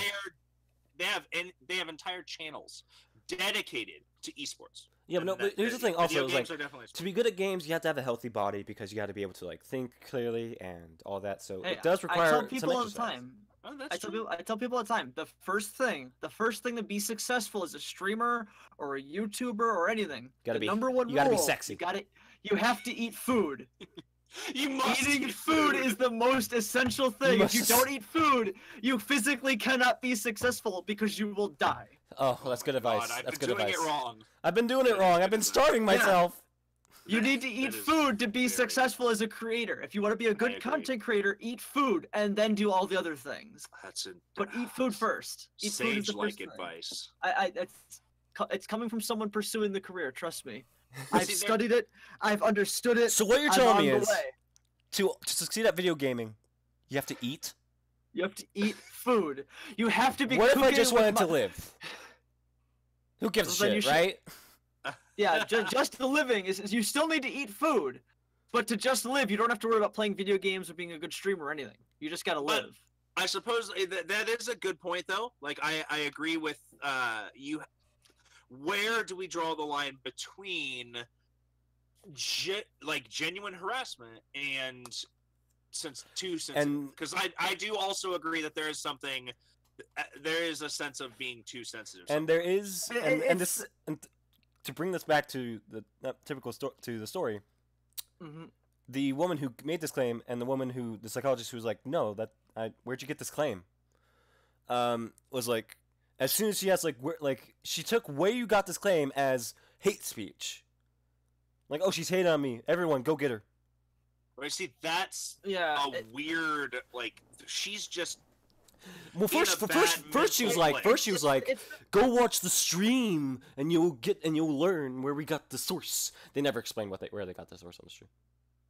No, see, like that right there is a mentally unsound place. Like, I think that it's that role of I need to be the victim so that everyone pays attention to me, and that's the problem I have with a lot of people that are in the spotlight recently.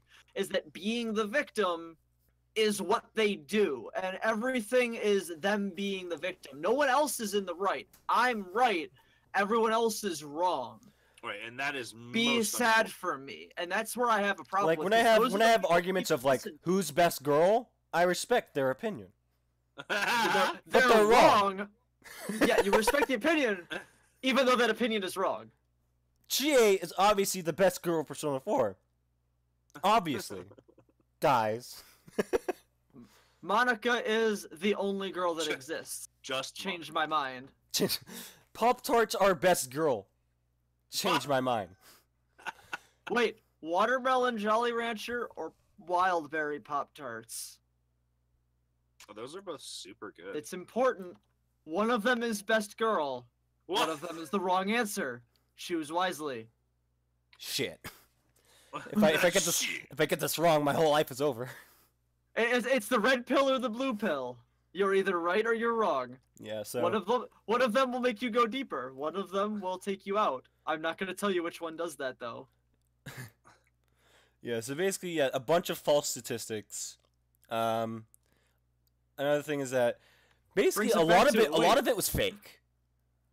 People wouldn't Oh. wait. People wouldn't do that. Go on the internet and tell lies and spread No, fake like news. even like the stream, the quote unquote stream, was pre-recorded. What? Maybe not. It was like it was strange because it was like we have a whole overview of the map.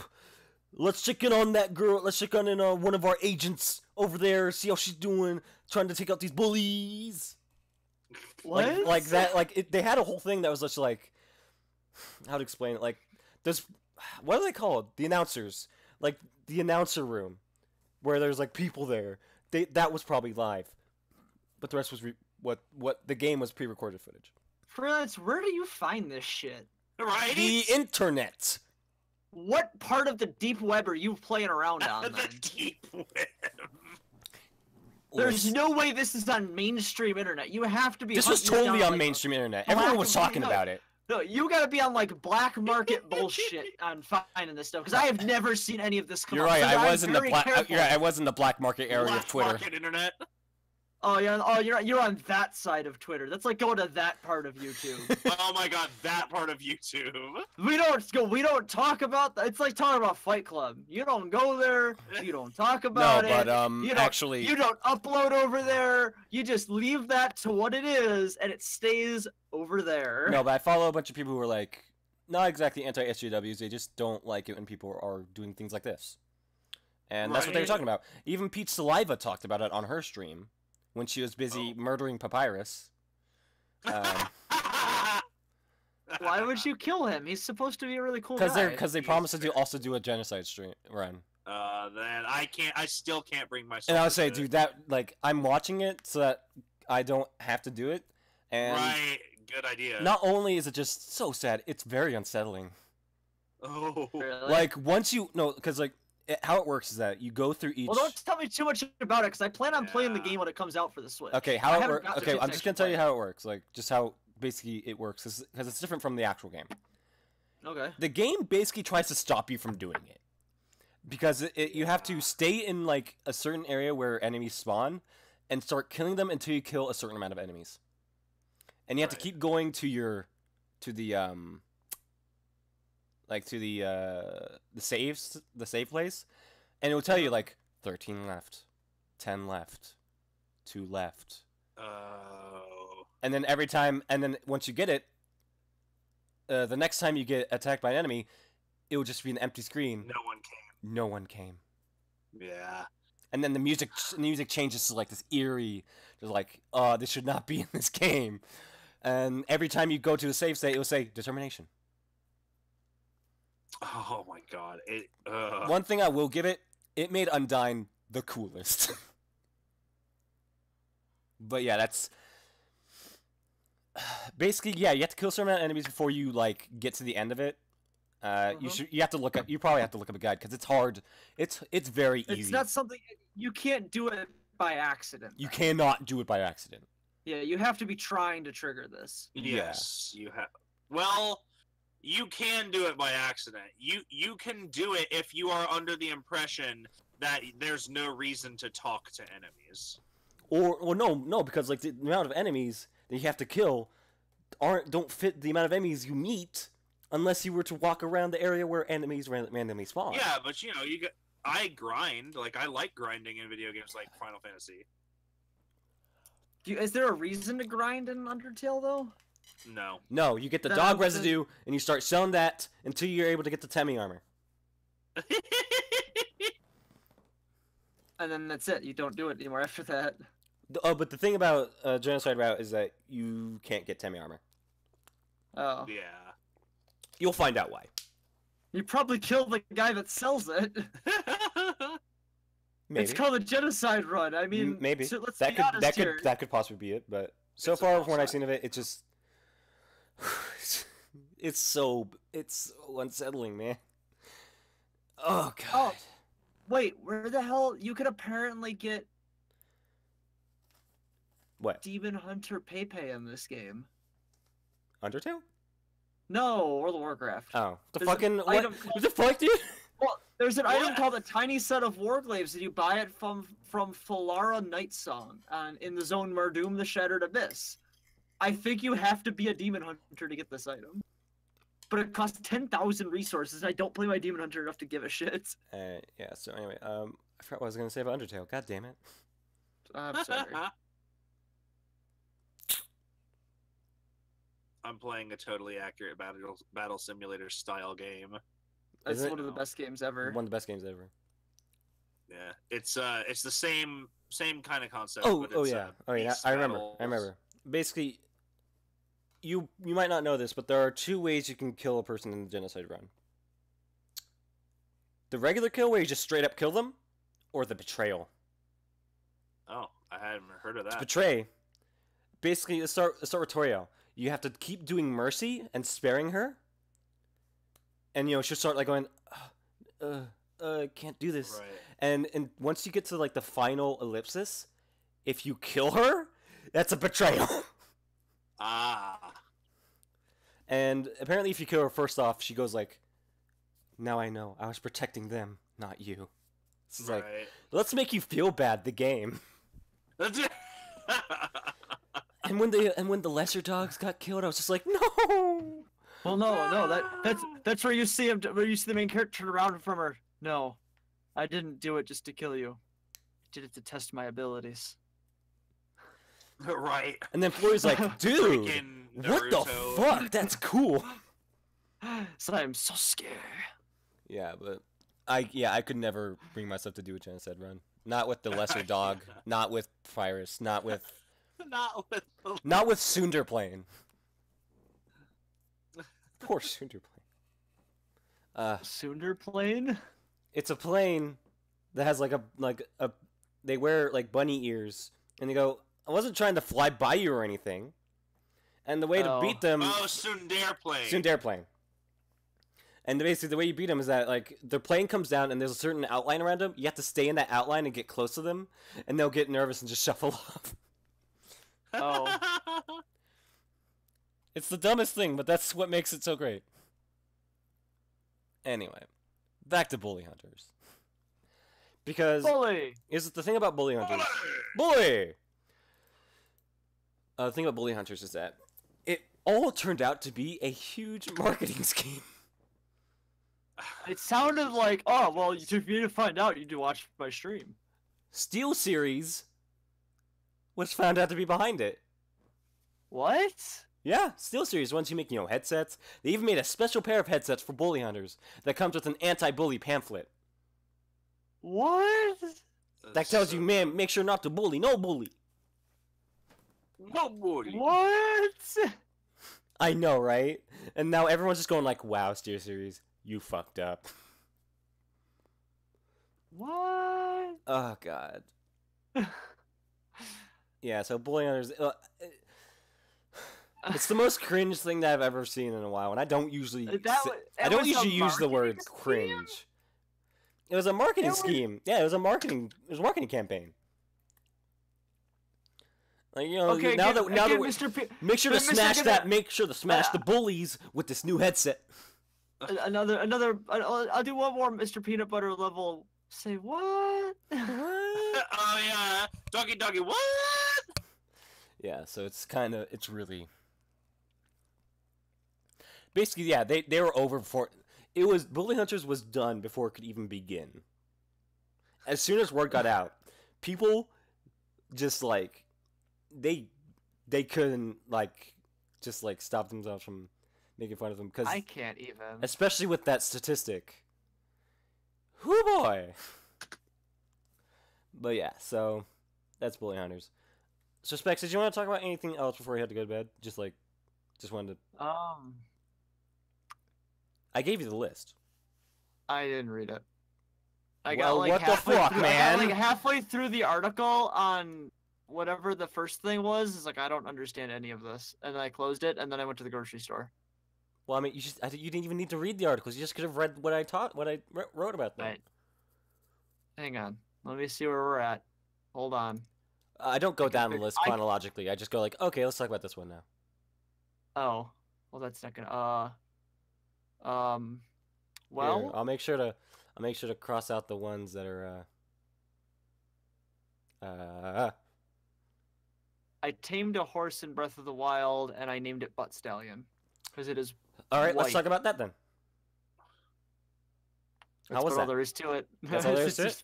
Amazing. It was pretty funny. It was pretty funny. It took like an hour and a half, and it probably should have taken an hour and a half. It's amazing.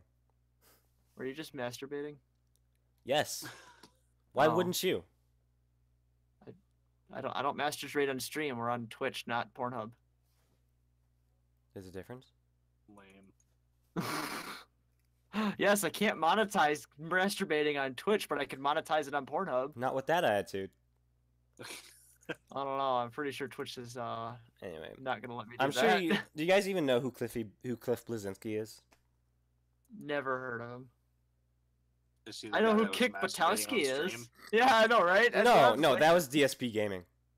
Oh, okay. Darkside Phil. I mean, his name's Dark. With a name like Darkside Phil, what do you expect him to do? Right.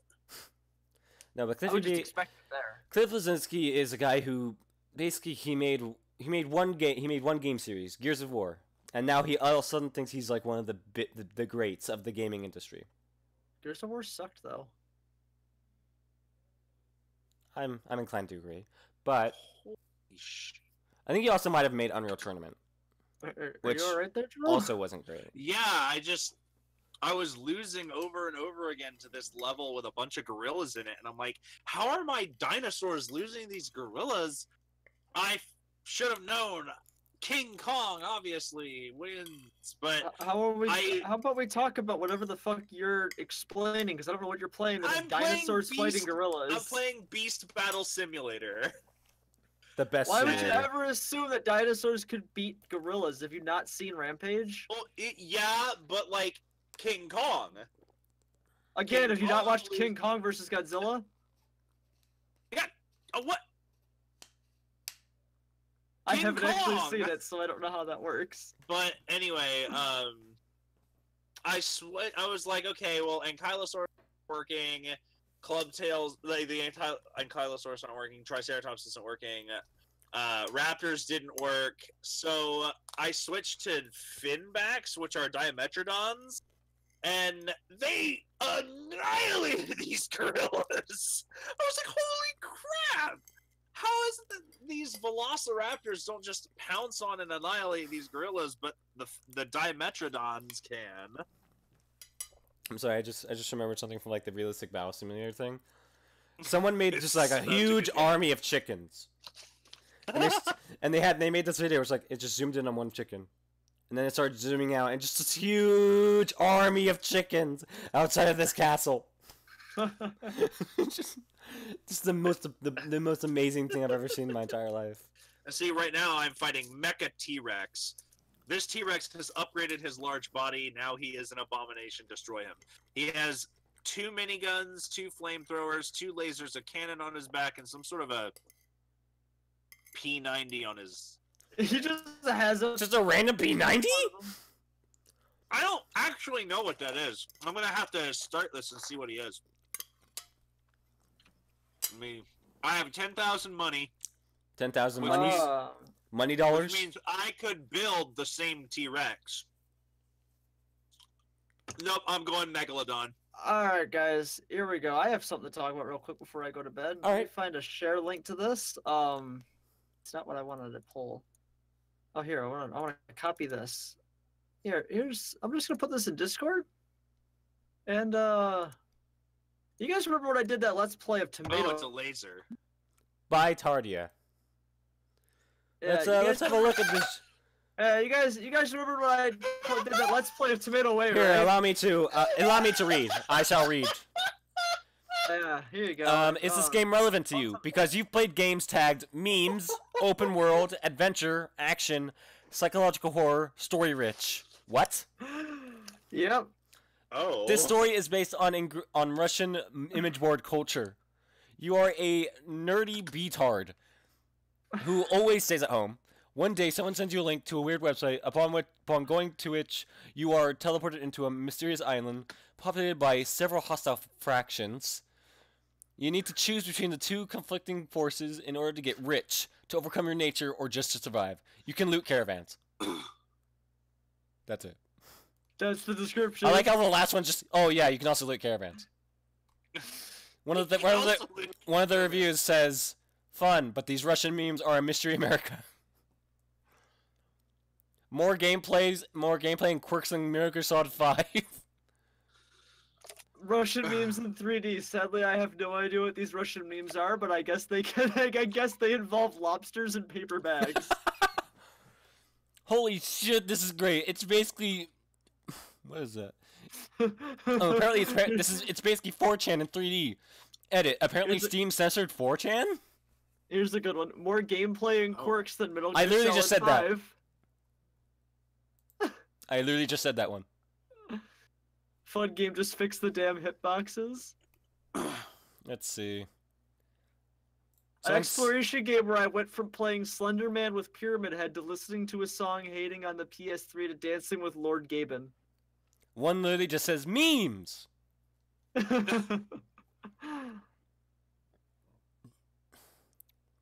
Imagine USR multiplied by 4chan. Oh my god.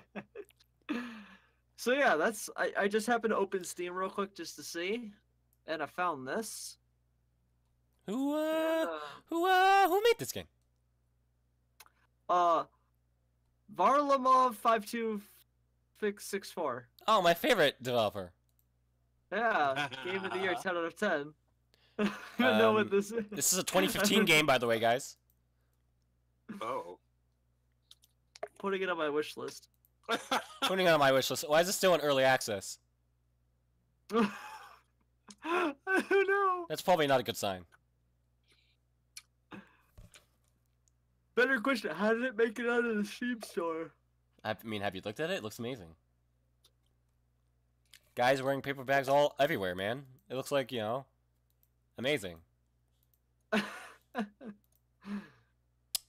In Batardia, you will experience all the rules of the internet in action and venture on a journey in the spirit of classic low-budget shooters, making your way through the obstacles of the fantastic world of an image board. Here's the game I remember from a while back. Who remembers the Talos principle and thinking that was going to be another game dealing with the Elder Scrolls? I don't know what to think. I have the game. It's good. I have yet to beat it, though. I need to get back into it. But yeah, it was an interesting game. Got a game called Windlands. Windlands. Yeah. This in the recommended games. There's this one called Goldman 4 Still Alive. Looks a bit like an asset flip. Goldman 4 Still Alive is a single-player first-person shooter by Svyatoslav Guliev. He's all Russian titled name. Why is it always the Russians that make the bad game? Except for the ones who made soccer. Except for the soccer ones. Oh, Discovery Queue. First thing it tells me, Elder Scrolls 5 Skyrim in VR. No thanks, Todd Howard. You're not getting my game money again. I remember there's this one Avatar in VR chat. It was basically it was Todd Howard in armor, and he's like he can pull out a copy of Skyrim. And then if he can change his face to be angry and pull out a sword. Like, why aren't you buying it? I don't know. Is it on a McDonald's wrist game yet? No? Sorry, Todd When can I Howard, play it not on my gonna fucking calculator? Yeah. When do I get to play it on my fucking calculator? Hey, so what? One of the first reviews on Going For Still Alive is don't. Don't. Just don't. My brain dead. My brain dead. I actually want to kill myself after playing this. What is this game? Please don't buy. You will be irate by the amazing gun sounds and will know fluent Russian. Okay. What game is this? It's called Goman 4, Still Alive. Huh. Sounds like Tomato Way. Tomato Way was one of the best games I ever played. If you haven't played it, 10 out of 10 would recommend. At the edge of nowhere, though. You could also just go watch the like 3-episode videos I did of it, because that's about all you really need to know. It really is. Absolutely, yes. Your videos are good. What was Yeah, that one game that you? I say that just because you could play it. You could spend $5 and play the game, or you could watch that for free. Because I don't recommend you actually spend the $5 to play it. Save that for like food. Food is way more important. So that you can win at the video gaming. Exactly. Right, because food is important. By not spending that $5 on Tomato Way, you absolutely don't need to. What was the other one you were talking about there, Freelance? Goman 4, Still Alive. No, you said what was that other game you played? Bro, I thought it was like the Edge of Nowhere, but turns out that does not bring up any results. So I'm not sure. The Edge of Nowhere. Yeah, I haven't played a game called The Edge of Nowhere. It was a game that like had stick figures, and it was like drawn, and apparently it's really good though. I know Drew I said something good about it, but Which one? No, you mean West of Loathing. West of Loathing. Oh, I love West of Loathing. What is it? Yeah, it is a. It is bi-monthly box of curated snacks. Oh my god, it absolutely is. It's a bi-monthly box of curated snacks.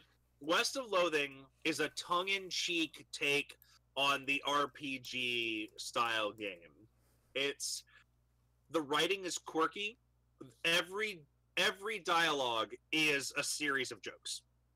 Like every dialogue you have is just comedy. And it's pure comedy all the way through.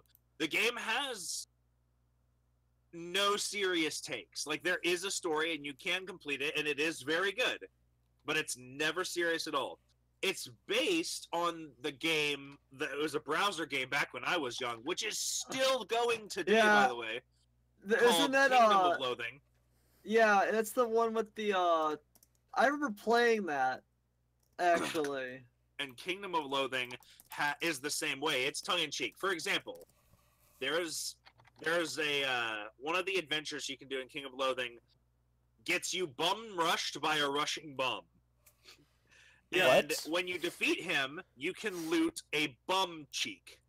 If you use bean paste to combine a bum cheek with another bum cheek, you get an ass hat. Good one. Right. Yeah, wasn't Kingdom of Loathing like wasn't that like a joke version of Diablo? It was a browser-based game that was based on a certain number of moves per day. So it was what mobile games are now, where you have 5 adventures. You can eat food and you can drink drinks to get more adventures. But once you're out of adventures, you have to wait until the next day to get more adventures. So it wasn't an active game. It was you pressed on go on an adventure, and then a random dialogue box would pop up and tell you what happened. And then if you got into a combat, you could choose what attack you use. And it I would say, apparently already have this game downloaded, but oh, there it is. I was like, I don't see it installed. Oh, never mind. Here it is. Well, I guess I'm getting another game to my wish list. West of Loathing is leagues better. than Kingdoms of Loathing. Kingdom of because Loathing was so bad. West of Loathing is an actual RPG game that you can play.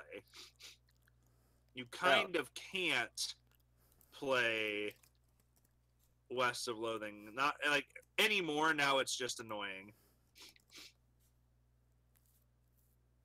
All right. But yeah, absolutely check out West of Loathing. It is one of the best games of whatever year it came out. Which I love it. was 2017. 2017. The best game of 2017. The year of all the Kingdom games of- were yeah, the year West of of all the games were great unless you were Xbox. Yeah. In fact, the games were so good it's now 2018 and we're still trying to catch up on 2017 games. How good are we doing? How are we doing so far? Let's see what we got out. We got Attack on Titan 2. We got Monster Hunter World. We got Fighter Z. We aren't there yet, but we're getting there. 2018 started pretty strong. We'll see how it continues. Yeah, we'll see how that goes. So far, know it looks Nintendo- looks a bit promising. Not as We know promising as we know Nintendo's still bringing a lot to the table this year. We know that much at least so far. Yeah. Yeah. Because Smash. And like 72 other titles that are also Yeah, but just mostly as good. Smash. Very true. Very true. 70 some odd other titles. Because Nintendo is killing it. Like, they're doing a great job. Yeah.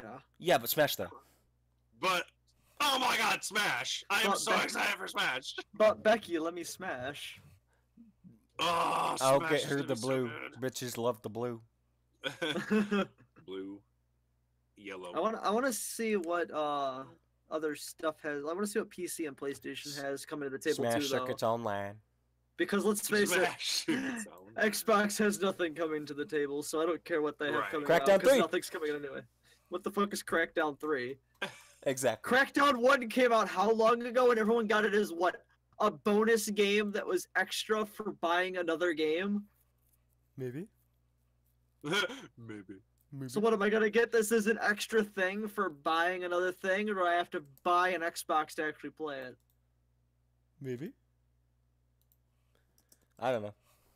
I don't know. It's Xbox I has think no I idea think what it's this I think doing. this is actually gonna be only Xbox. I don't know. I am honestly convinced at this point that like the Dreamcast is gonna come back from the dead and replace the Xbox as a console. It's kind of funny. Yes, It's kind of funny. please do It's kind of that. funny you say that. No, but there's gonna be a mini Sega mini drive mini. Oh yeah, I saw that the Sega Mega Drive's getting a mini version of itself rebooted. Will probably 10 out of 10 will probably sell more versions than the Xbox. The Sega will probably be able to have more versions of it than the SNES Mini. Right. Right. Because unlike Nintendo, apparently Sega actually knows people want this product. Right, yeah. Nintendo, for that's- whatever reason, assumed nobody wanted a console that was remade that then also had a game on it that was never actually released. Did it? Star Fox 2 Star Fox 2, yeah. Oh. was never actually released as a game. It was only released on the remake SNES. How is never it? I don't know. I don't own the console, so I couldn't play it. Right. You can't find the fucking things anywhere, and if you want to try and bound the internet, you better be ready to fuck over. 5 about out of 10 $2,000. by IGN. IGN doesn't count. They also said Pokemon Alpha Sapphire and Omega Ruby 6.5, or it was like what 7.2 out of 10. Too much water or something. It was enough that they memed it in the Ultra Sun and Ultra Moon games. It's a Nintendo Word Report gave it a 9 out of 10. They don't count because I was saying it's Nintendo. But IGN's review of the Omega Ruby and Alpha Sapphire games was so ridiculous that one of the when you're taking pictures with the Poke Finder in the Sun and Moon games and then also in Ultra Sun and Ultra Moon, if you take a picture where there is water in it, one of the comments you can get from the people from the NPCs that'll see it, one of the comments that could come up is I think it's like 6.5 out of 10 too much water. As a reference to the review IGN gave They said too Ruby and much Sapphire water? remakes. They said too much water in the remake of Ruby and Sapphire. And I'm guessing, did they already give that a good review like the original? No, their review actually was 6.5 out of 10. Too much water was how they finished the article. Hmm. And everyone thought it was fucking hilarious because it was so dumb that Pokemon's development team put Gonna it give in the game. Gonna give Doom a 5 out of 10. Too much fire. 5 out of 10. Too many demons. Too many demons. Too much hell. Too many demons. Too much lava. Nah, 6.5 out of 10. Not enough Satan. Not enough. Yep, not enough Satan. Far Cry 5 gets a 5 out of 10. Not enough patriarchy smashing. Far Cry 5, 4.5 out of 10. Too much America. Too much America. Needed more Canada. Needs more Canada. Imagine a Far Cry game in Canada. How not possible would that be? Hey, I'm gonna go Hey, ahead man, and shoot you in the face, okay? Well, up there, they don't drive cars; they just ride moose. Hey there, I really would Well, like it unless there they're if you out didn't. for a rip. If you didn't, want to, do the whole cultist thing here. We're Canadian, man. Let's talk this out. Be friends, You know.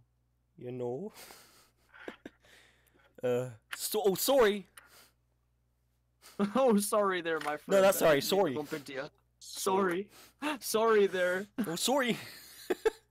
We love Canadians. Don't worry about it. Oh yeah, Canada is amazing. We know Except at least in one Canadian. except in the ways that it's not. It's amazing. Yeah, there are Their taxes could be a lot lower than they are. When your whole country has higher taxes than California, you might want to Wait, rethink what? your fiscal plan. That's okay. At least I'm not gonna die from, death. No, you can just get mauled to death by bears and moose. Breaking news: That's- nobody in Canada can die. Nope. They're one in Canada literally can die from immortal. diseases. Damn it! I wish I was an immortal. I really don't think that's actually true. Infinite healthcare. Hold on, I want to question your source. The same source that 3 million women quit gaming. Oh, I was expecting you to say I was expecting you to say maybe you should watch my live stream. Yeah, maybe you should watch the live stream, then you'll know where we get these sources from. Watch my live stream. Oh yeah. There is one other thing I do want to bring up. How the fuck does lightning work in Breath of the Wild? Hilariously, apparently. Yeah, dude, it doesn't make any fucking sense. How's it work? Jason has some pretty hilarious stuff going on. Apparently, if I'm holding anything metal, lightning will just no, you don't get struck. You explode. Oh yeah, lightning is. If you're in a lightning storm, you just detonate. Lightning doesn't strike you. Your metal equipment starts to just flicker electricity off it to kind of warn you, But at first you're like, the fuck is that? That's weird. Why is my weapon? Do I have a cool weapon, like a charge? And then you just detonate. It doesn't matter how many hearts you have. You just die. On top of that, lightning storms are never heat lightning. They are strike lightning. But it's like Dragon Ball Z when Majin Buu starts to destroy the world, random strikes of lightning everywhere, lightning strikes. And they just fire off, and you could be walking somewhere, and lightning just strikes next to you oh, that was close. And then you can have it strikes enemies. It strikes houses. It cuts trees down. It is completely random and haphazard. It doesn't make any sense at all. The only way that would ever make sense is if it's in the middle of a field, a very wide, treeless field. If you're standing in a place that can pool water when it's raining during that weather condition, don't stand in that, because if lightning strikes it, it becomes electrically charged for no discernible reason. That's not how water works. But either Jason or Max Gilardi had a tweet that said get wrecked, bitch, and it showed his character Link being talked to by this random female. I don't know who it was, but they were like, oh, and also I'm gonna kill you. And then dialogue ended, and she got into an attack stance, and then she just gets struck by lightning and immediately dies. I didn't know you could kill NPCs in that game. I don't know who it was or if it was like an assassin that just comes to get you. I have no idea. I have had nothing spoiled for me for Breath of the Wild. Oh. Oh, yeah, That's how I know awesome. you haven't been tuning in because I've been playing. Right. it. Specs, I do want what you think of the banner. Oh, Senpai just needs to dab. It's the It's coolest not thing Senpai. Do the cool meme. Do the cool meme. Dab, dab, dab. Dabbing is the cool meme. We kept of all the memes we could have kept. That's the one that stayed, and I made damn sure that's Because the it's only one that extremely stayed. easy to do. All of the other memes of that year were You shit. look to your except right dabbing. and then just do the movement. Just do the move. You just shit. do. Hell, you just even go the- out the- there and you'll be loose and the- tight at the same time. Time. The armless girl from Katawa Shoujo can dab. Fucking great. Yep. All right, I gotta go to bed because I got work All right, in the man. morning. Yeah. I will catch you guys later. Thanks for Sweet watching. dreams. I will dab all through my dreams. So how do you beat the nightmare creatures? I dab. I And then they go, dab them away. "Wha-" I And, dab. and then they go, "Whoa, Whoa. this dude's cool." This guy's. All right, well back off. This guy's And then they savage go, AF, man. Savage AF can't handle this, and then he leaves. Savage AF. All I gotta Ain't do is dealing. I jump in the air in 720 dab, and then they just don't know what to do. They just go, "Whoa, whoa." You know, more can't superheroes. handle-" More superheroes these days just need to do their superhero landing with a dab. Yep. Dude, Deadpool. that's how I would do it. I would just go, "I am here." Deadpool has to More have a like moment. Deadpool 2 Dab has to have a pool. moment where he dabs as he lands. He has to. Deadpool 2. It'll probably be a dead meme by then. Nah, It's immortal. dabbing is immortal. Dabbing is so immortal. There was anime that came out earlier this year, and then its opening sequence has dabbing in it. It's a Pop Team Epic. No, it was I need to watch that. Girls Last Tour. Actually, the dance Oh, move they yeah, do at the Girls start of it. Last Tour. They dab. Actually, dab. I have a screen capture of that thing. I will post it real quick in the Discord That so is you can see. 100%. and you go to bed, true. man. This is confirmed. completely unedited. Actually, the thing. that's in fucking actually, it amazing. doesn't mean it at all. I'm just gonna save that. Hold on. It's one of my rotating backgrounds on my computer. It's absolutely an actual thing. My rotating backgrounds are usually just games or movies I like. Oh I have a bunch of stuff. I have like 40 pictures that I have. None of it's porn. I took all the porn out. Well, Aw. then what's the fucking point? I didn't want the. I figured a Golurk fighting a Feraligator and they're huge and look like Pacific Rim. I thought you said And- there was no porn. That's not porn. I mean, I guess that could be porn to some people. How could you say that dabbing wasn't porn? Because to me, it's not porn. Dabbing is the pornist. It's dude, I get so aroused. You dab. You listen. I'm a simple man. You, you dab. You dab. You've already stolen my heart. All right, now the backgrounds are Saitama and Genos, and then Shantae. Hmm. How's that? Yeah, that's good. That's good. Anyway, Now it's you now go. it's Yoshi. Go to bed. Now it's Yoshi. It's Yoshi's Woolly World and the Battle for Azeroth. Go to bed. Fine, bye. There he goes. There he goes. Anyway, back to stories. So Cliff Bleszinski, who made a single game series, or at least 2 game series, and suddenly thinks himself he's like one of the best names, the biggest names in the gaming industry. Recently he made a game called Lawbreakers. And it was his attempt at making an Overwatch-like game. Okay. It failed miserably.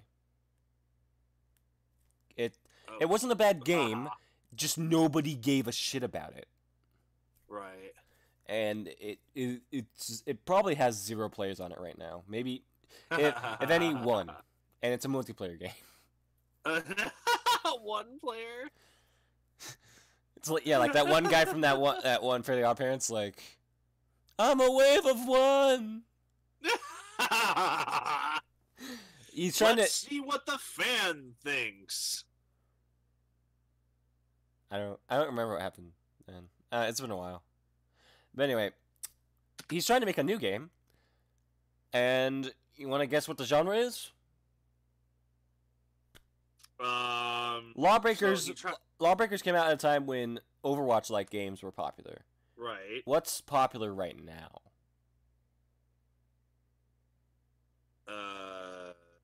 Those story games like Hellblade, PUBG. Fortnite. Oh, H1Z1. great. He's making a battle royale game God. called Radical Heights. And this move, after just giving up on Lawbreakers, just kind of tells me he's just following the wave. Yeah. So, it's funny how the mighty have fallen. I never really liked him. I always thought he was an asshole. Because he always like gave his opinion on games. Like, yep, this is the biggest opinion on games. Yep. Yeah. So Radical Heights, it looks. I heard it's glitchy as fuck right now. It's free to play, so I might give it a try and just see how shitty it is. But it's just in the niche gamer article, one of the pictures, one of the comments. It's basically just this picture.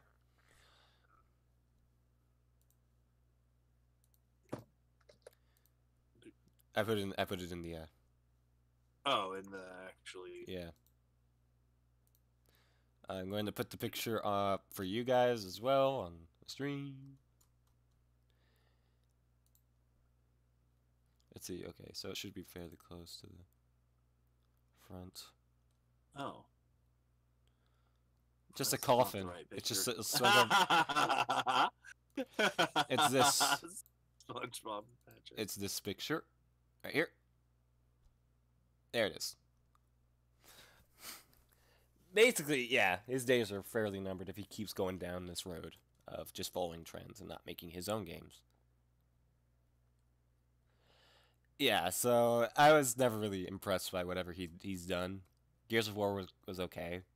It wasn't like best game of the year it came out. It never really was. So yeah, we'll see what that gets him. So let's see what else we got here. Shenmue 1 and 2 are coming to PC, PS4, and Xbox One. What is that? Shenmue? It was like a Dreamcast game.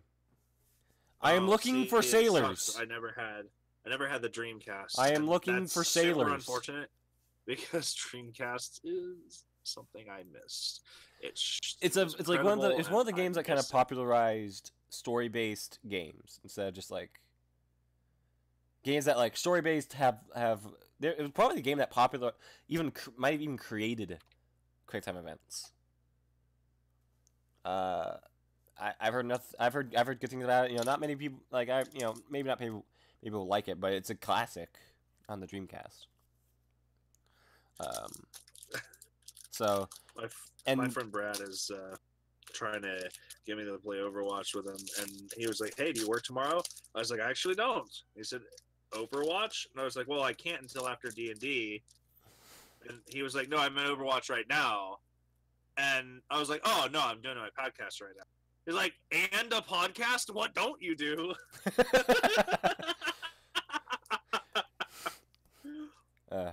Yeah. So I think this. Yeah. I think the answer to that question is women. Women. Good one. Thanks. Yeah. So, I think this move is coming out of like Shenmue 3 is being made. So, Shenmue 1 and 2 were like back in like the 90s, maybe maybe early 2000s, and they're actually making Shenmue 3 now. If it was a Dreamcast game, yeah, and now they're bringing and it sort of made them popular, made story games popular, then I can see definitely that being a big release. Maybe for some people. I don't know. People who probably knowing Dreamcast owners. AJ. right? They probably still have their copy. They probably still have their Dreamcast, and they probably still have their copy of Shenmue. Yeah. That's true. Yeah. Let's see. New countdown to launch day for Conan Exiles, which is a early access game that, from what I've heard recently, isn't really doing too well. It's kind of the same situation of like PUBG, where it was kind of buggy and like, why are you launching now? Oh. Kind of a thing, but I don't know. From what it looks like from the thumbnail, it looks really interesting, and I heard it's actually pretty good. It's just kind of buggy. So who knows? Let's see. FTC warns manufacturers over illegal warranty voiding stickers. So, apparently, there are some products that have like a sticker on them. If that sticker were to peel off, the warranty is voided. Oh yeah. I know some. And that apparently that's illegal. Hyundai does it. Nintendo does it. Sony does it. And let's see, Thomas B. Paul, acting director of the FTC, noted provisions that tie warranty coverage to the use of particular products or services harm both consumers who pay more for them, as well as the small businesses who offer competing products and services. Yeah, so this covers anything, like covers ranging from cell phones to gaming consoles, or pretty much anything more expensive than $15. So if it's $14, you're out of luck, my dude. You're right. You're out of luck. $14. Yeah, man. I'm sorry. So yeah, that's interesting to learn because I'm an owner of a PS4. So I don't know. I'm sure this PS4 hasn't broken down yet. I doubt it will for a while, as long as I don't keep it, in a shitty place. Let's see. One of the games that apparently are coming out in May. The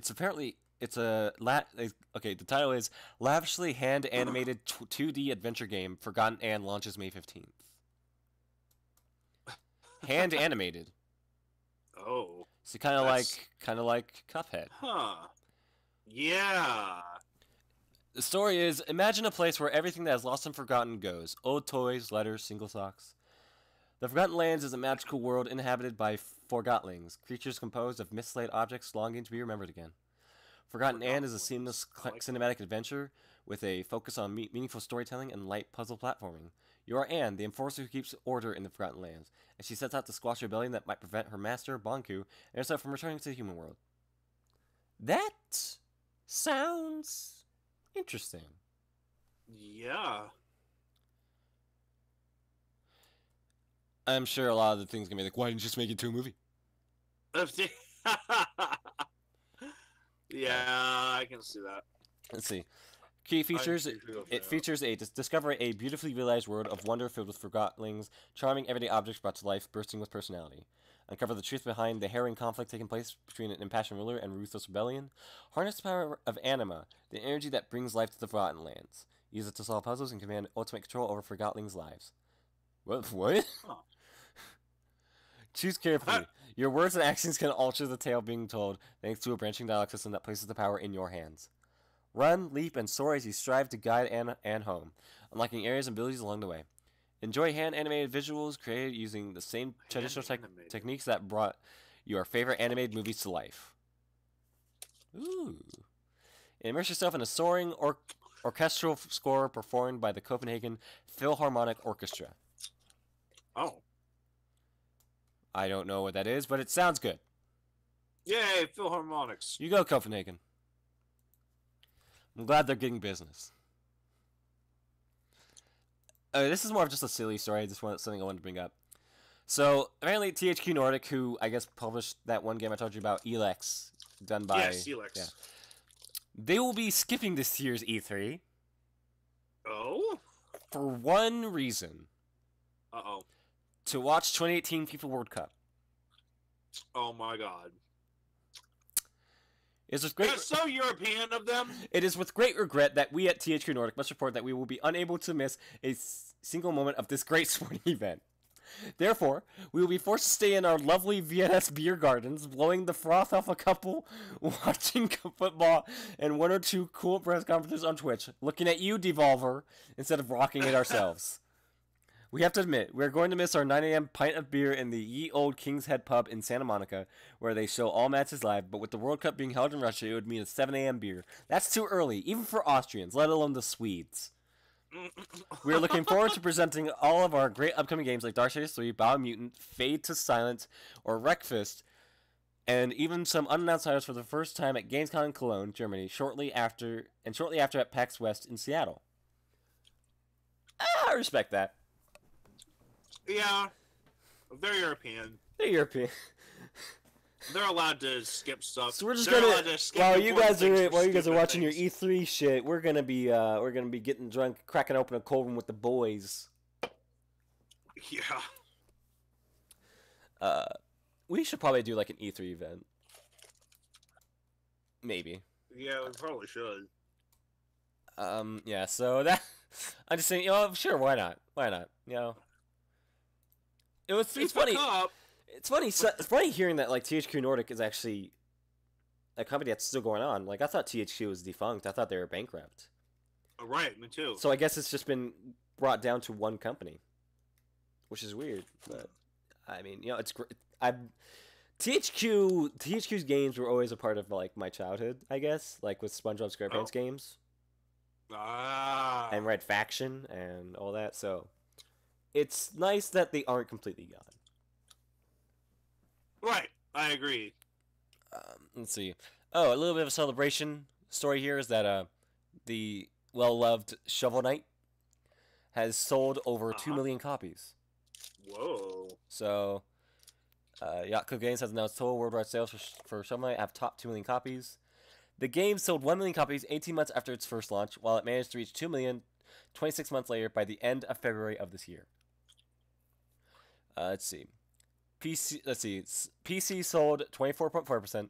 The 3DS is 23.9%. Switch is 17.6%. Wii U is 14.3%. PlayStation 4 is 9.1%, and the rest sold 10.7%. Oh.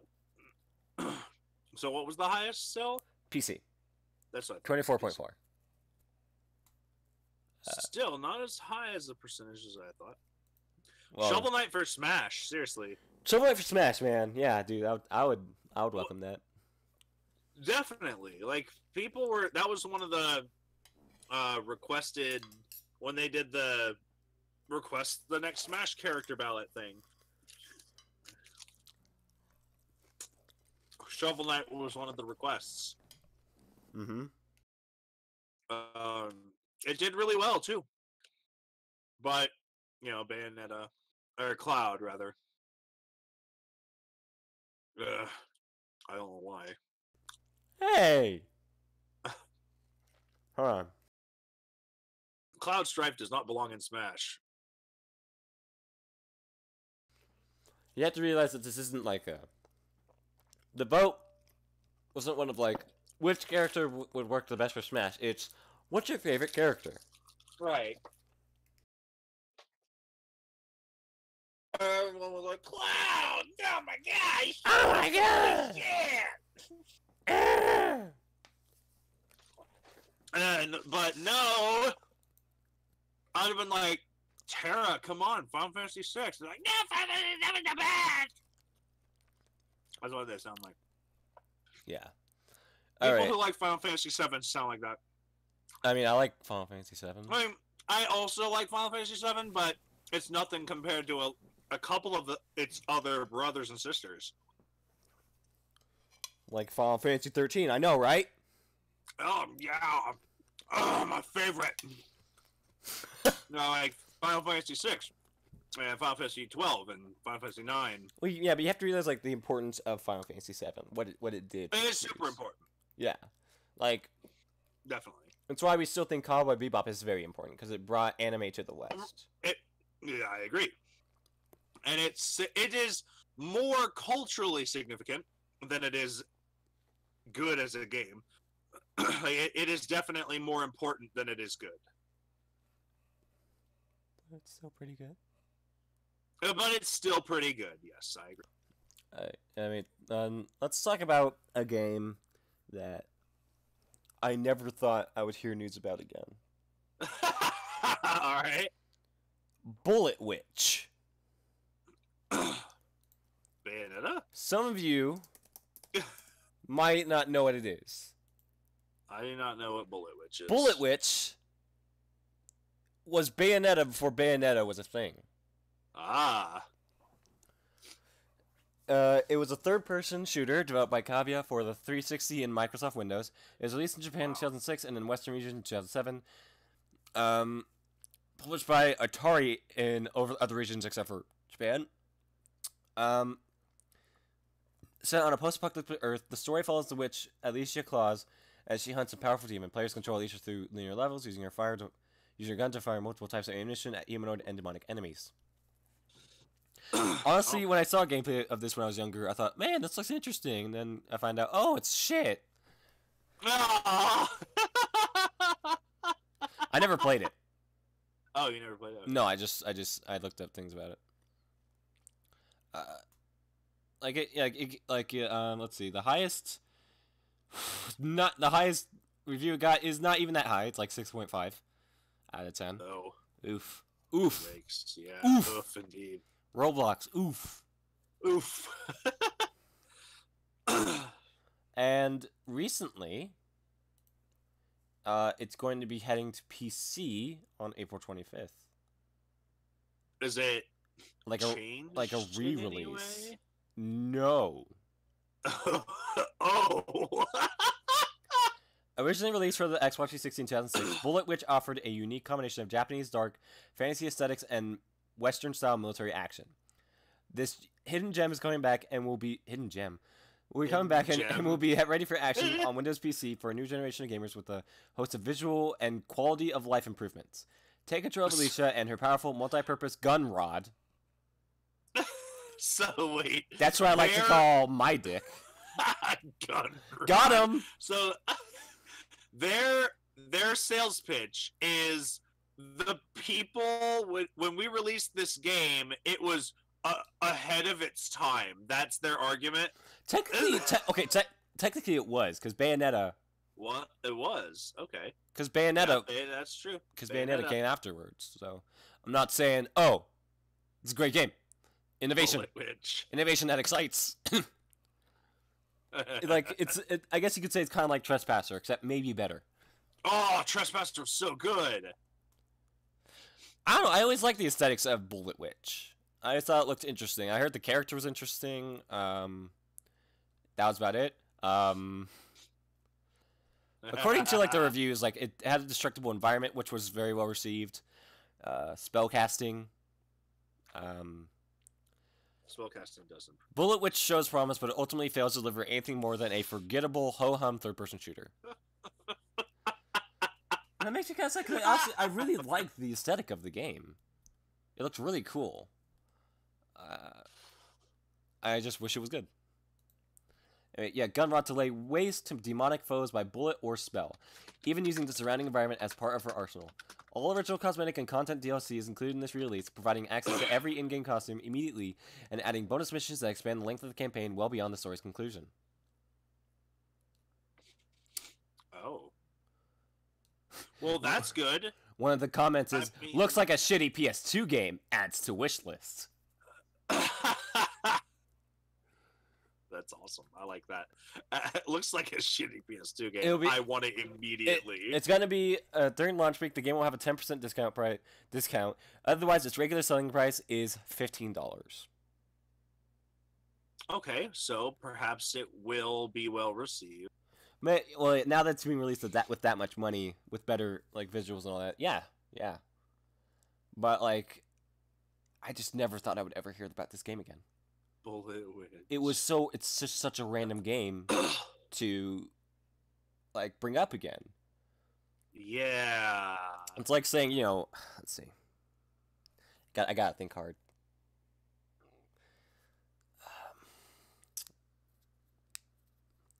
It's kind of like saying, fuck. What was a game that wasn't well known and they would somehow bring back? Ah, fuck. Trespasser. Yeah, it's like bringing back Trespasser. It is. It's like bringing back Trespasser. Yeah, it's like like bringing back Final Fantasy VII Dirge of Cerberus, Oh yeah. which, by the way, I actually like. By the way, I thought it was Okay. cool, but that's just me. Yeah. So, I mean, I hope it does well, but like, I might get it just so I can actually try it for once. Yeah. Good point. I'll probably be disappointed, but hey, it's have finally now. At least I'll finally know. Yeah, so let's see. Oh yeah, so more Xbox One backwards compatibility as lesser games are being released for the Xbox, more from the original Xbox are being added. Oh.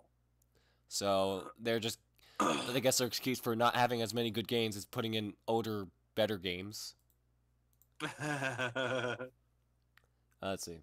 Yeah, they've announced some new games. Original Xbox games releasing on April 17th will be Blinks the Time Sweeper, Breakdown, Conquer Live and Reloaded, which Oh, we know one person who hates Live and Reloaded, don't we? What? Really? AJ. Does he? He likes the original Conquer. Bad Fur Day? Bad Fur Day. He loves the original Conquer, but he doesn't like this one because... Mostly because they censored out the bad words. Oh, that's dumb. Yeah. That's dumb, but I can understand. The Elder Scrolls 3 Morrowind. Hunter the Reckoning. On Hunter the what? Reckoning. What? A Morrowind on what? Xbox One. What? Why? What? I mean, Morrowind is awesome. That's I don't know. That's just so weird. you can play an old game on your Xbox One now. Shut up. Well, I guess that's cool. I love Morrowind. Hunter the Reckoning, Jade Empire, Panzer Dragoon Orta, and SSX 3. Ooh, Panzer Dragoon. Original Xbox games releasing on April 26th. Destroy All Humans.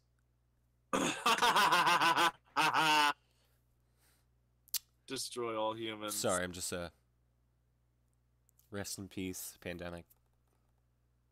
Destroy all humans. That's one of the games they made. Another game they made was Mercenaries: Playground of Destruction. Rest in peace. Star Wars Battlefront and Star Wars Battlefront 2, also made by pandemic. Rest in peace. Ugh. Ugh. Ugh. Fuck. Ugh. Fuck you, EA. Fuck you. Anyway.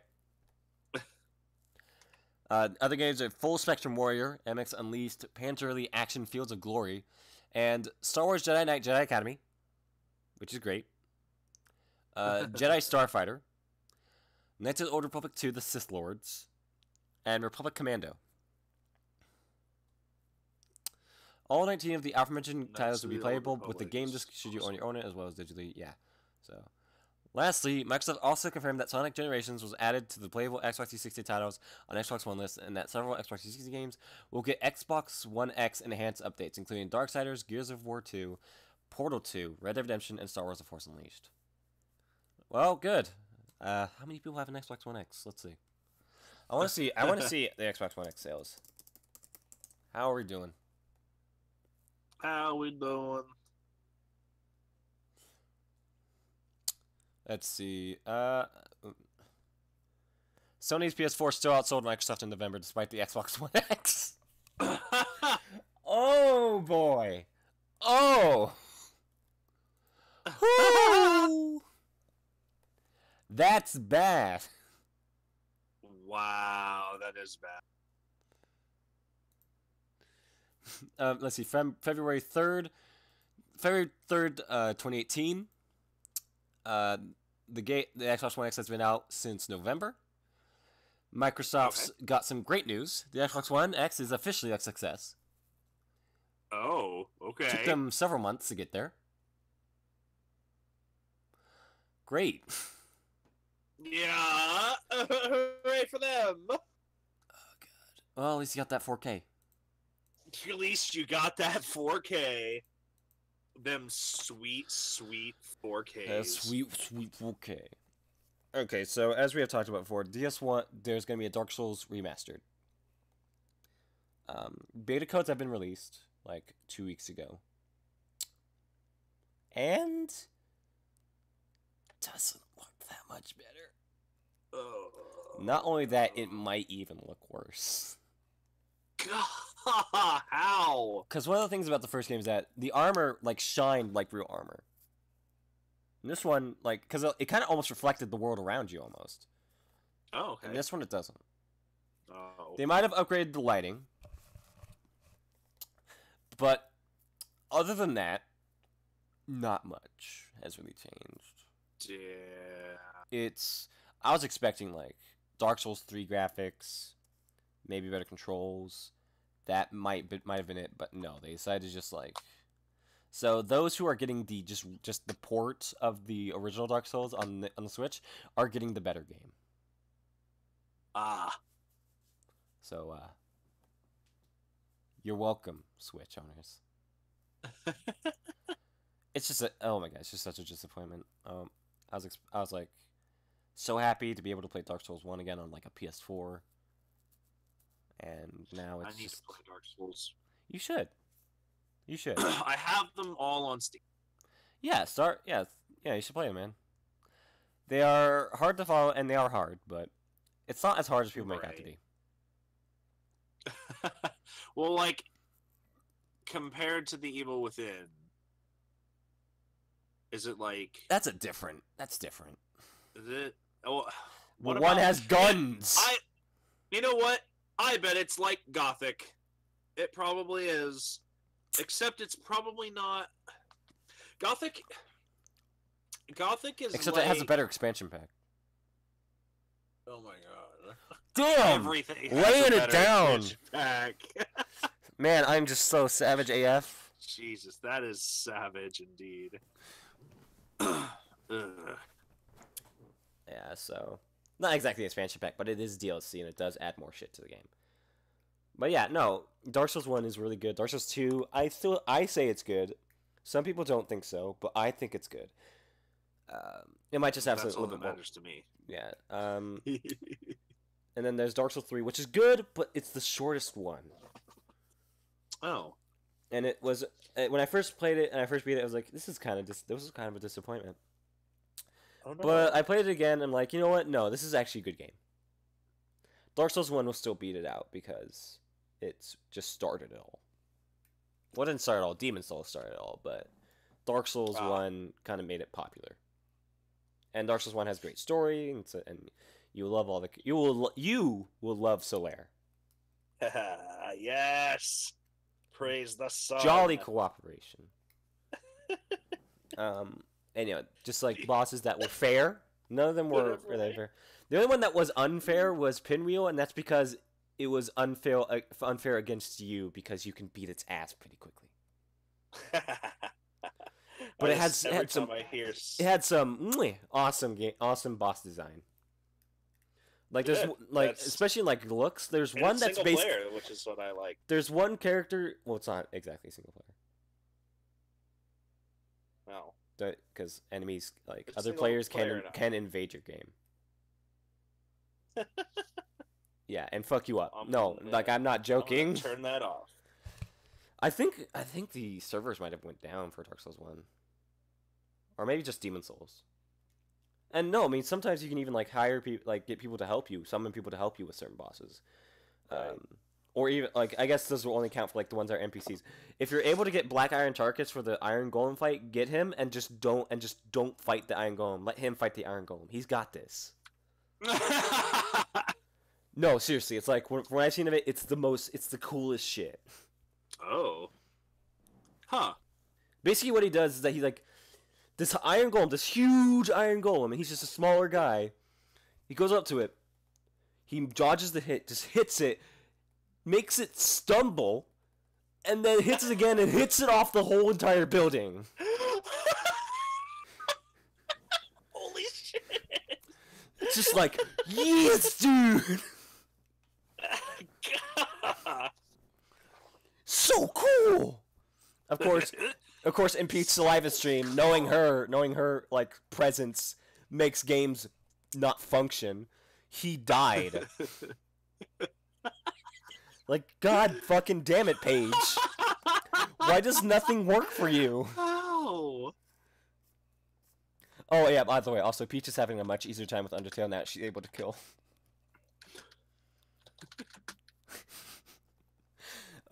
Yeah, but Dark Souls 1 is really good. One of the bosses, Gravelord Nito, is like one of my favorite looking bosses, I'd say. Other than Ornstein and Smo. Gravelord Nito is basically just a bunch of fucking skeletons. I'll send you a picture. Who beats the shit out of the Iron Golem? His name's Black Iron Tarkus. He's in the building next to it. But anyway, let me show you Gravelord Nito. Iron Tarkus. There, that's Gravelord Nito.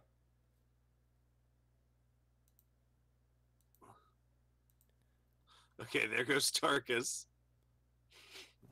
I wanna watch him do this.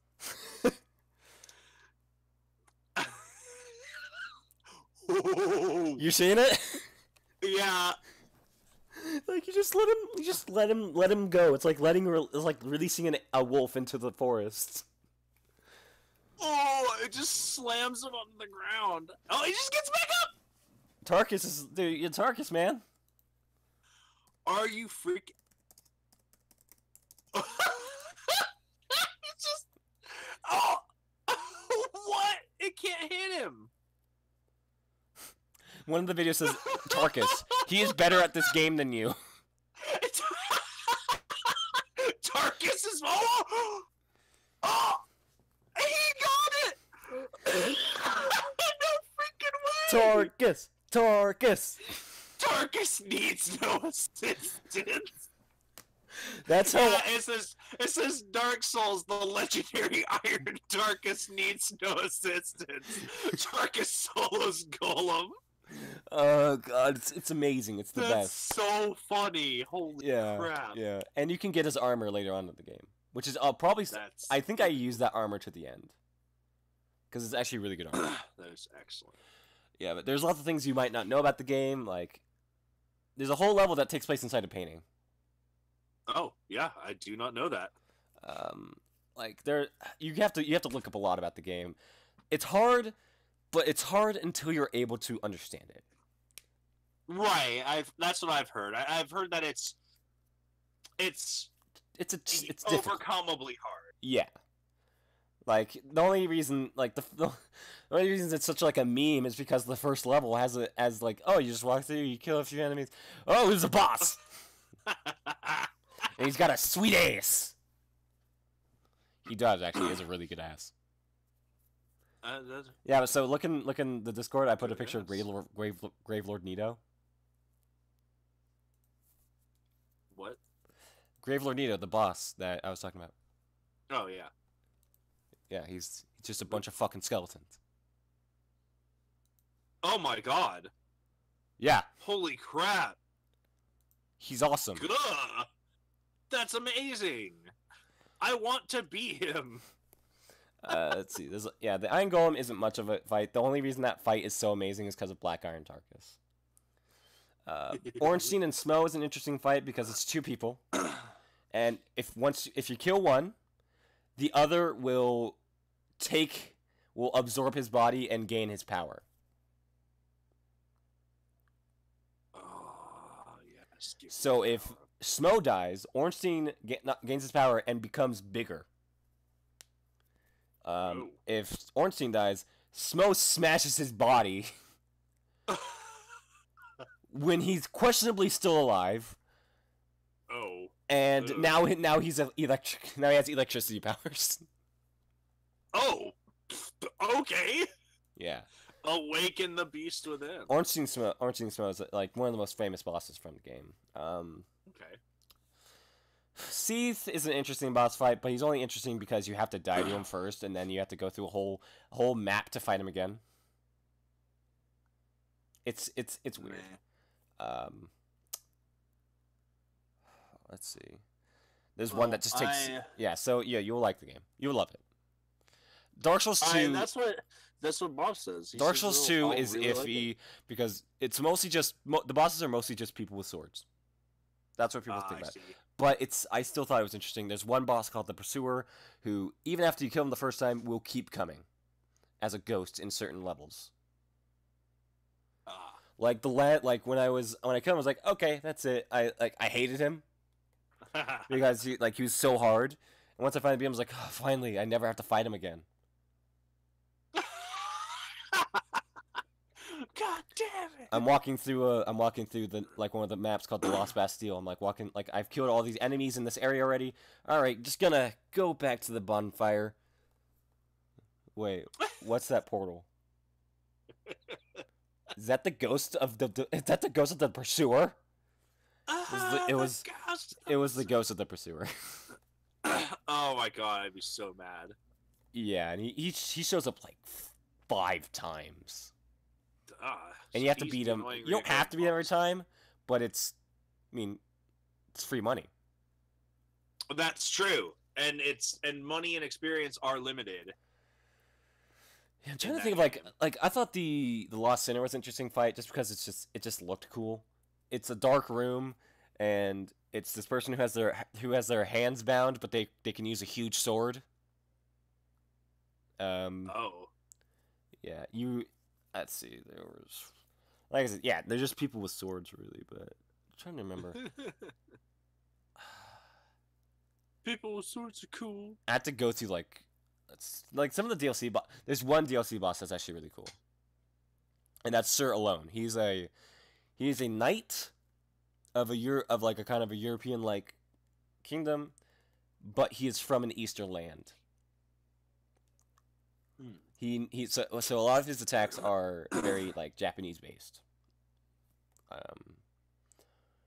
And then you get to Dark Souls 3, and Dark Souls 3 has some awesome bosses. There's one boss called Dark the Abyss Watchers, and what they do is that basically when you arrive there, they've already all killed themselves. They fought each other to the death. Or you think they did, because as you fight the only one that's still alive, others start coming back up and start attacking you. But once you kill them all, one of them comes back and just absorbs the souls from all of the other dead bodies and becomes more powerful. And then they absorb the power of the dead. There's one called Pontiff Sullivan, and he's a really cool fight. And then he gains a second shadow. It's kind of like second shadow. It's I don't know how else to call it. It's like a stand from JoJo's Bizarre Adventure, where basically it attacks you before he does, and it basically copies his attacks. That's cool. Yeah, but I think I remember there's one boss that was this is the coolest shit ever, and I forgot what it was because it was oh yes. It was in Ashes of Ariandel, which is the DLC. Sister Ariane and Father Ariandel, where the first part of the boss fight is just this woman who's a nun, and she has a scythe that is it can shoot ice, and she can turn invisible and get behind you.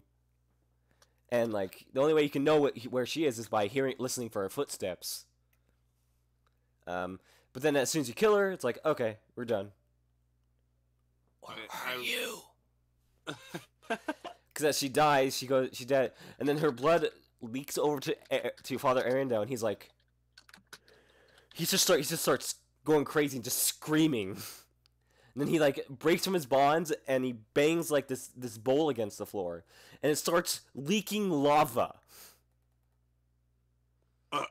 And he basically just burns he just burns everything in the room down. And then she gets back up. And they both have a shared health bar, which is actually pretty cool. I like shared health bar bosses. And then as soon as you kill them, you're okay. That's it, right? No.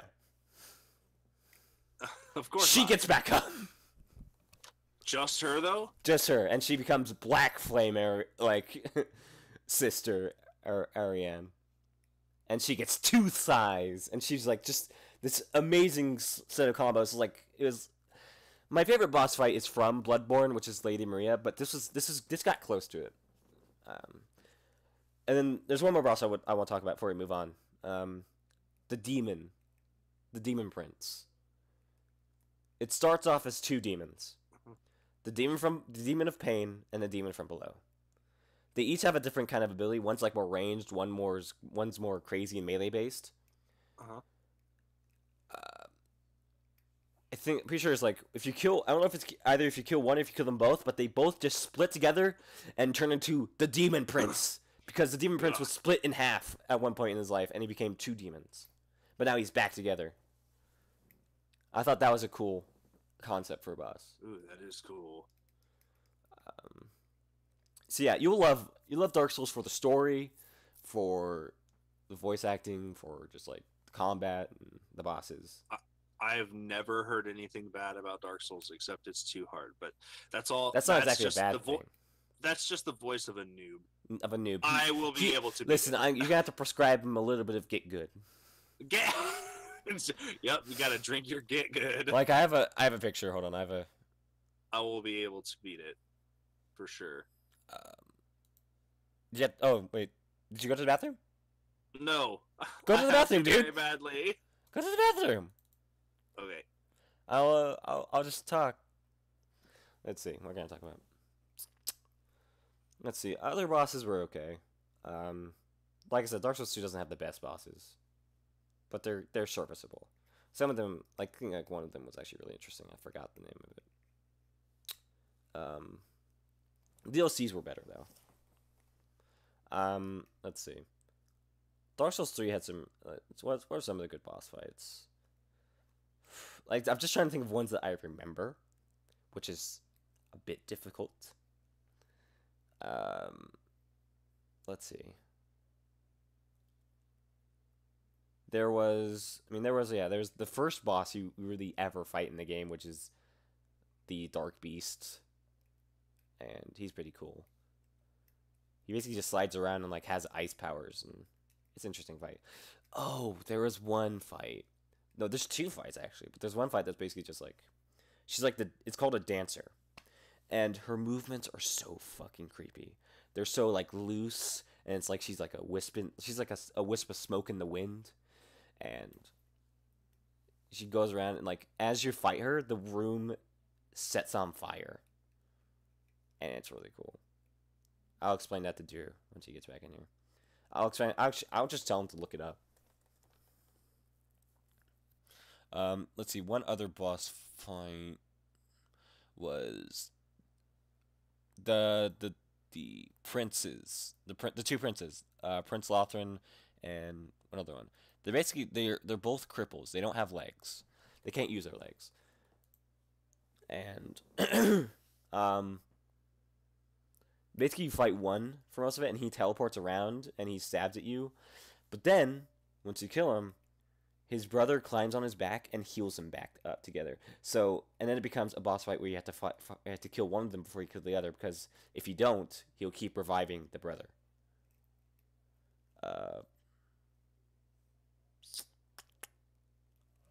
I'm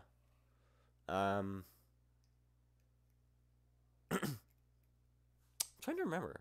Like, there are a lot of interesting bosses.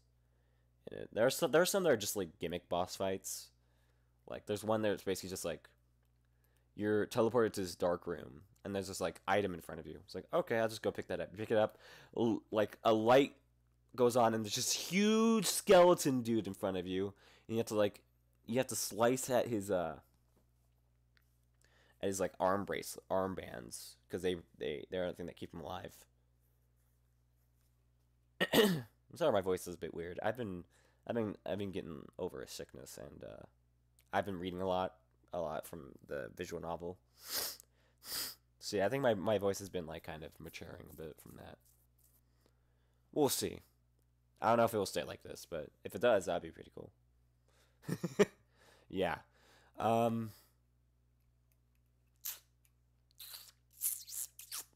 There's one boss fight where it's just basically like use this cool sword against him because it's the only thing that gives it that damages him the most. And the only reason I like that boss fight is because Sigurd of Katarina is in it, and he's just so cool. He's the coolest. um.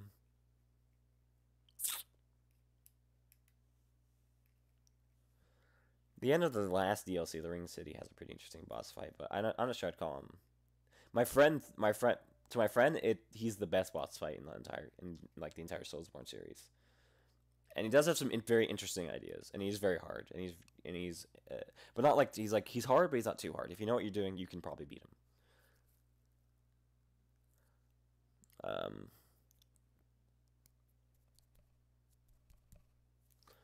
Yeah, Dark Souls 2 has some pretty like lame bosses. There's one that's basically just a spider with spiders on each end, the spider heads on each end of it,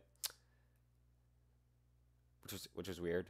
There's another one that was basically just like it's a lady, but it's like a scorpion lady, but she's in a poison pool, and if you don't turn off the poison pool thing, then you're gonna keep on losing your health until she's dead. And guess what I forgot to do? I was able to beat her first try though, so I'm very impressed with myself. I'm good. I'm good at the game. Oh, the Mirror Knight. I forgot about the Mirror Knight, which is actually really cool. I'll have to tell him. I'll have to tell him about Mirror Knight. I can't just like not tell him about it.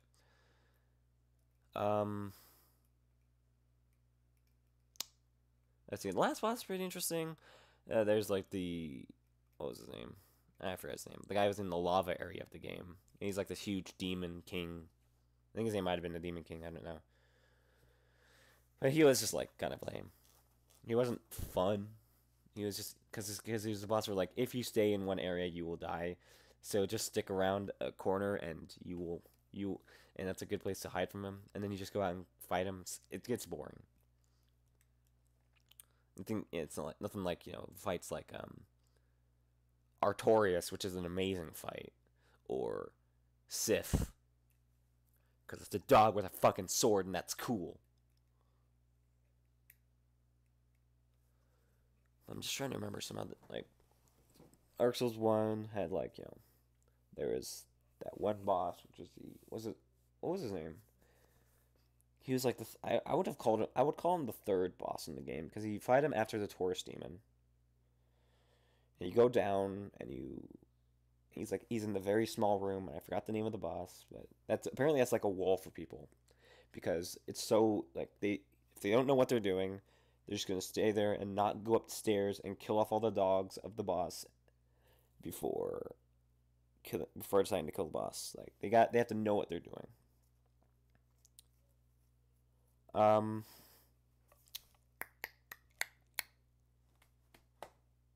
forgot. Yeah, I know this isn't. I have to have something to talk about. I can't talk about Higurashi. I don't know about it, which is what we're gonna be talking about next, by the way. There's one boss in Dark Souls 2. It's called like the Song of Life or something, and it's just It's the one of the most disgusting bosses I've ever seen. Other than like, what was his name? There's one that's just basically just a whole bunch of flesh together and it looks disgusting and it's fucking just gross. And then there's one that's basically just like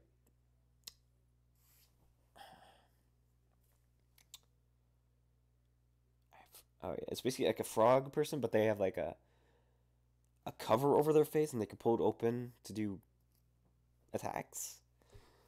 And the protector thing is it reduces all damage to, and you can't attack them unless their head is out. I'm not sure if I really call myself a fan of that boss. It wasn't a good boss. Yeah.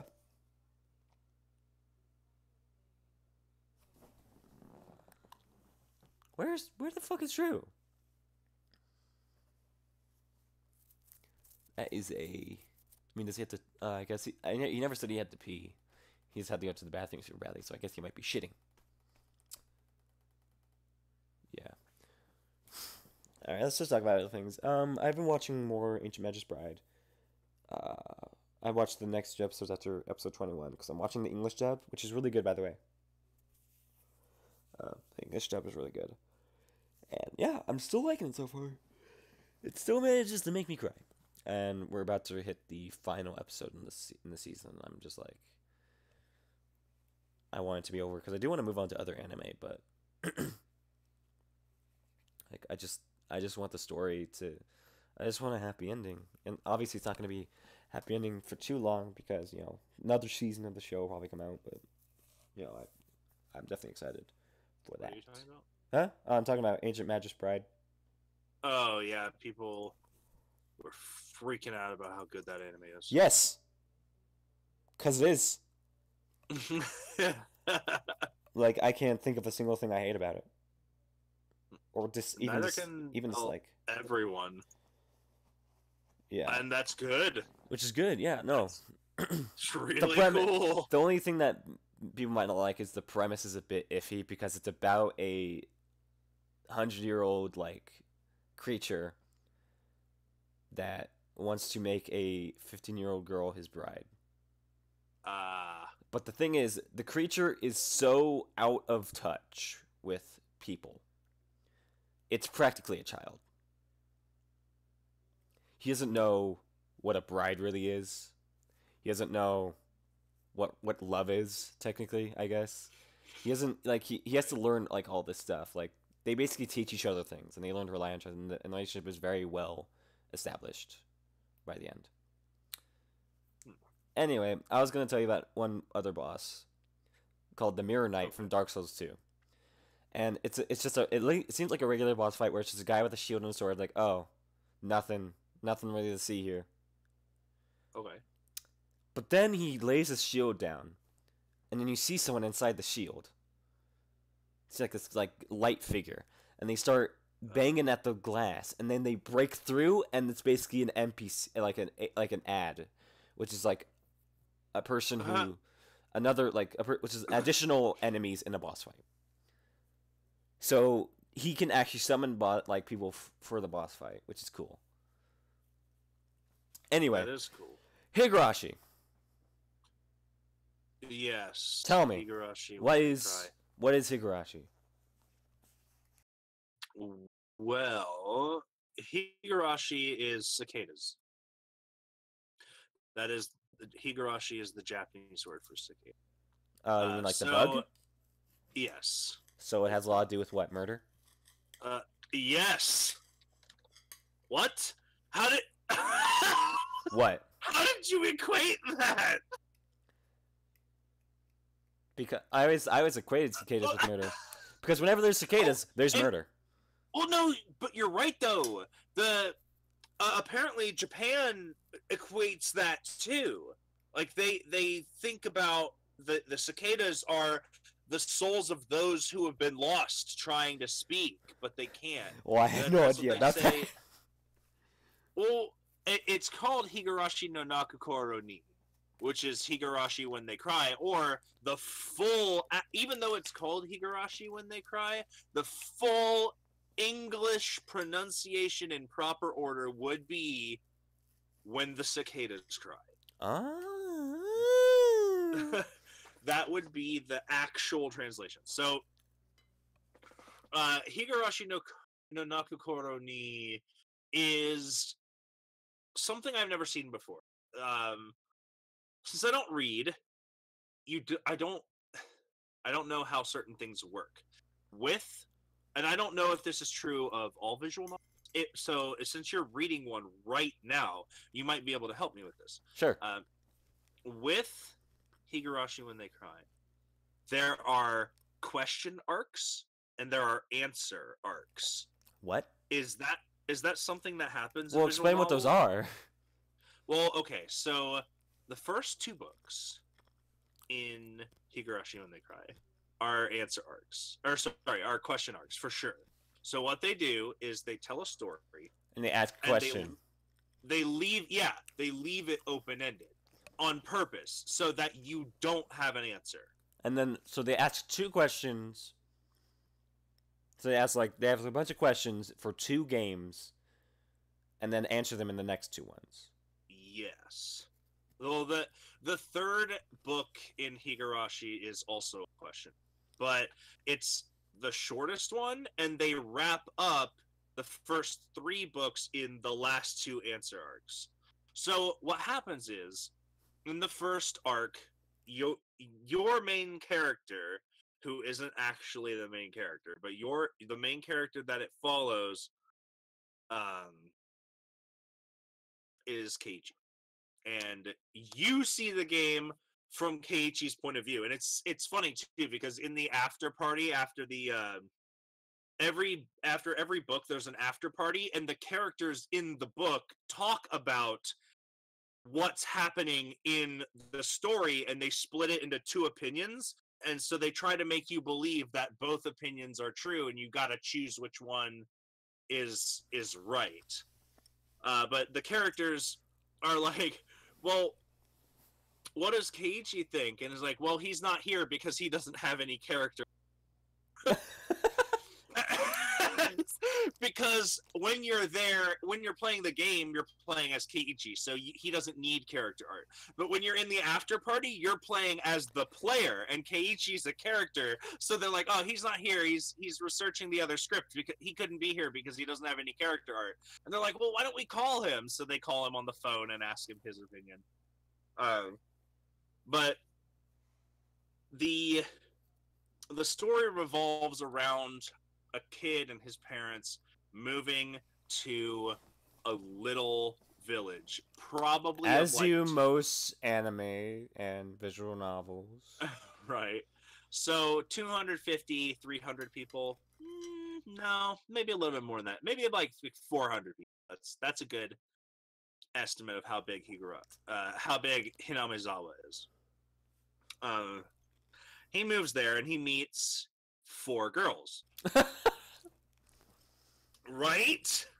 But the reason they make it immediately known that this is not because it's a harem. But is it a harem? No, it's not. Shit. They explain it. Well, what's the fucking point? Why this happens is because the school in Hinamizawa is a 1-room school with 30 students. That's and it's also all wait a grades. minute. So out of 400 people, there's only like 30 kids. 30 kids that are in school.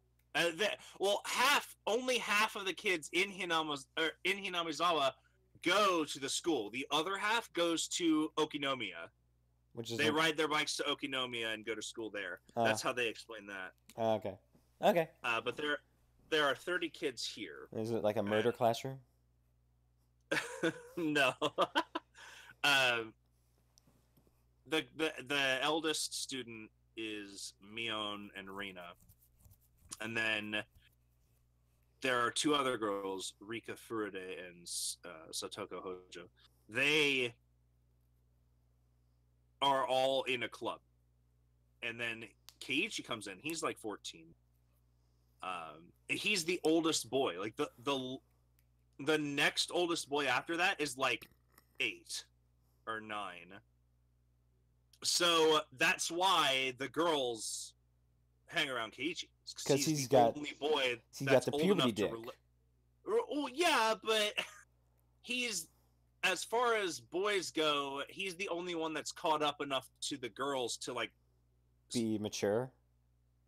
Speak on maturity, yeah. Yeah. So like he falls right into that paradigm very well, and like he's a great addition. He doesn't lust after any of them. He never pursues them. That's why the thing I like about Kadour Shoujo is that it takes the whole like theme and it makes it a part of how the character gets to know these girls, because he almost has a heart attack because he has arrhythmia, so he's sent to a school where he can be better monitored, and it's a school for like people with disabilities, and that's where he meets all these girls. And it's not even a case of like, oh, these cute girls, so many cute girls. And it's like the romance is more paced out than, right, and that's cool. And there are each question arc is a different story, and I'm trying to piece together what is and isn't canon, but apparently it's all canon. So like everything that happens up to a certain point, for example, in the first one, Mm-hmm. there has to be an action that the second one fixes. So the idea, and this is because I watched the anime, but I watched the wrong anime. It was the Answer Arc anime. How and I could you didn't even fucking know do about that? this. I know, but the main character's actually another one of the characters that are in the group, and it follows that character, and that character's stuck in a time loop where the same 2 weeks keep happening over and over, and every time I can say she because that doesn't give it away because Keiichi's the only boy. Every time these 2 weeks end, she wakes up and it's 2 weeks ago, and she has to live these 2 weeks again. Why? So, and the answer arcs are Wait, what okay, tell so you she's that. the main character, but Yeah, she's But the actual main it's character. played through Keiji. Yes. So how The does question- that how does that look? The question arcs are about Keiichi because the other main character figures out that the reason everything gets fucked up is because of the way Keiichi acts toward the other girls. So what she's trying to do is, it's like she's the main character of a video game and she's trying to make all the right choices to get the good ending. So But she doesn't while know you what play as goes on. Keiji, the other main character is basically playing a visual novel. Yes, she is trying to make the right dialogue choices so that she can get through these 2 weeks So in the like way when that she's fate talking, when wants she's her like to. talking to you, does she say like, does she think about things for a long moment for talking, or? She usually starts all of her sentences with an ellipsis. So yes.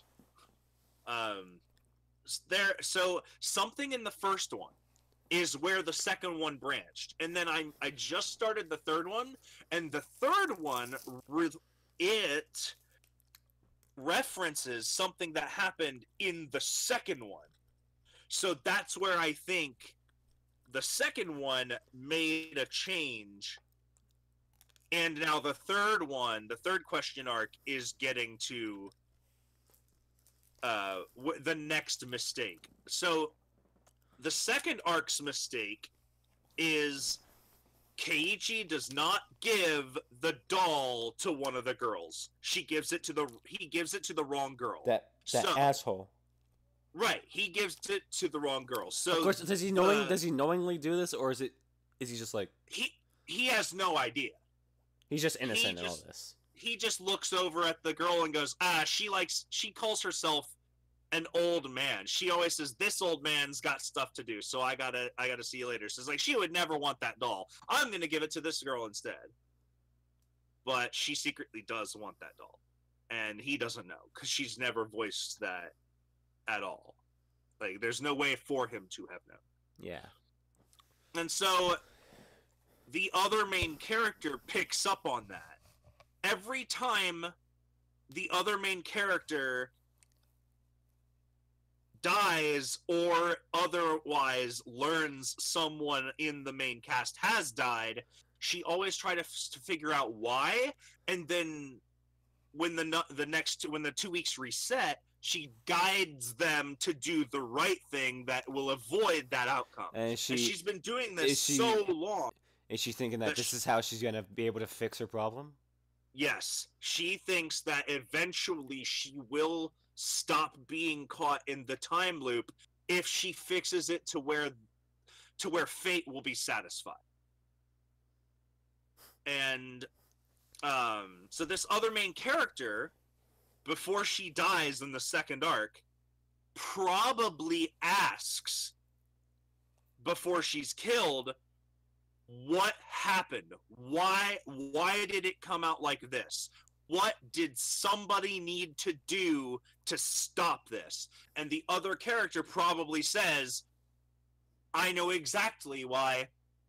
If Keiichi would have given me that doll. And so when the 2 weeks reset, she's the only one that remembers. All Wait, the when other people she forget dies? everything. No, it even if she dies during that 2 weeks, the 2 weeks still plays out, and then it resets. That kind of relieves tension, doesn't it? It does, but you don't know that until the answer arcs. So the question arcs are really weird because the first one, in the first arc, a bunch of people die and you're like, what the fuck? And then you start the second arc and they're all alive again. And you're like, what? I just read a book where they're dead. Why are these people alive again? That's So interesting. the question, there are a couple of questions that the first book leaves. What the fuck? What? The first question asks, the first arc asks, what is the Watanagashi Festival? What is the history of Hinamizawa? The festival? Wh- Vietnam flashbacks. Why are people killing themselves in brutal fashion? How brutal are we talking? Clawing out their own throat with their fingernails. Oh. Pretty brutal. Pretty high on the brutal. Whenever I hear scale. the word festival, I just go back to Vietnam flashbacks of Doki Doki Literature Club. Oh my god, right? Vietnam flashbacks. Well, Watanagashi means setting cotton adrift. Yeah, well, But apparently Wata has a different meaning in Japanese, and they do a very good job of translating it so that you don't pick up on that.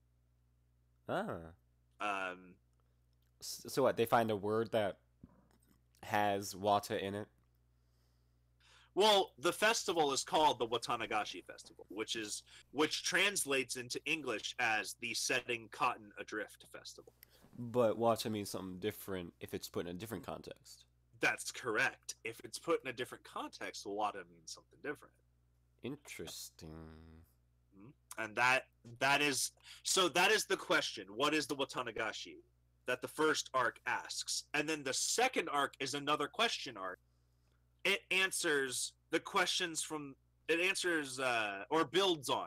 builds on the questions of the first. So you learn what Watanagashi is. You learn the history of and why the people act the way they are, why they act. And you learn that there are 3 major families, and one of them is Yakuza.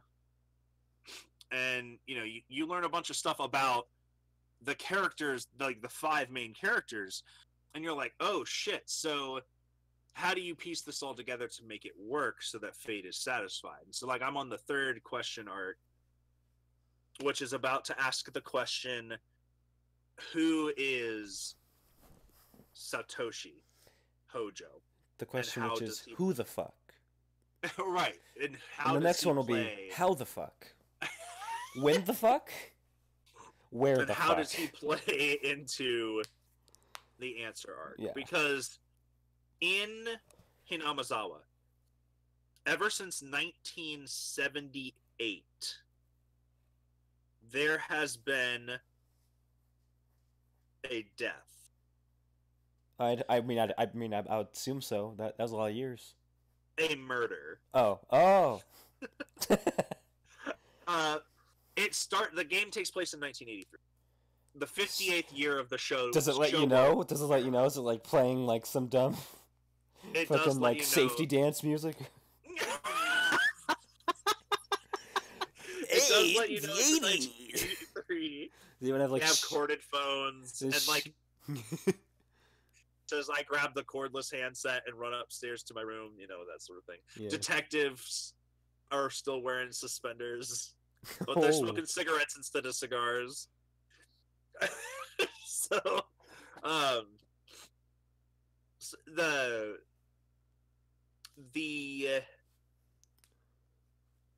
city of Hinamizawa has suffered, like the first one, there was a dam that was going to be built that was going to flood the city, and they were like, no, don't do this shit. And they were like, we're going to do this shit. And they're like, no, don't do this. And they're like, we're going to do it. So in order to stop them, they started breaking the dam building equipment, and they started building. right, they started breaking stuff. They started pouring pouring sugar into the gas tanks Oh. of their cars. Yeah, which destroys them. And this was all done by the Sonozaki family, which is Fuck those guys. the one that Mion belongs to. And eventually, a bunch of people got drunk, and one of them was the foreman. Mm-hmm.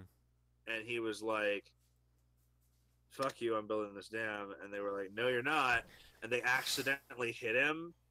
Like, they were going to hit him, but when they did, he fell and smashed his head and died. And they didn't mean to. They honestly did not mean to do that. And so because of that, they got super scared. But one person there was like, no, this is good. We need this. Now, we need to hide the body. So I'm going to saw this body.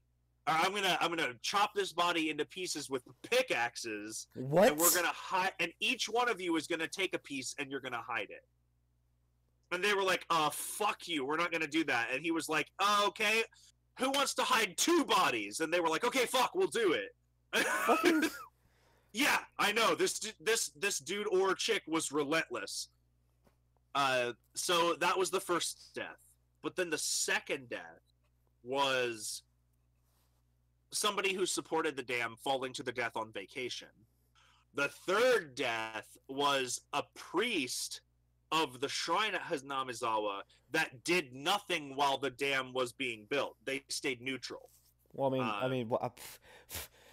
Well, the priest said the will of Oyashiro-sama will prevail, and whatever happens is Oyashiro-sama's will. So he didn't try to stop the dam, nor did he try to help the dam. And so he died. Nor did he give a damn. Nor did he give a damn. And then in 1982, Satoshi disappeared. Oh, not Satoshi. And so Satoko's mother died, and she was beaten to death. Oh. By a criminal. Hell of a way to go. Yeah. And then her brother left. Like, he left Hinamizawa. But you learn in the first arc that there isn't just a death every year. There's also a disappearance.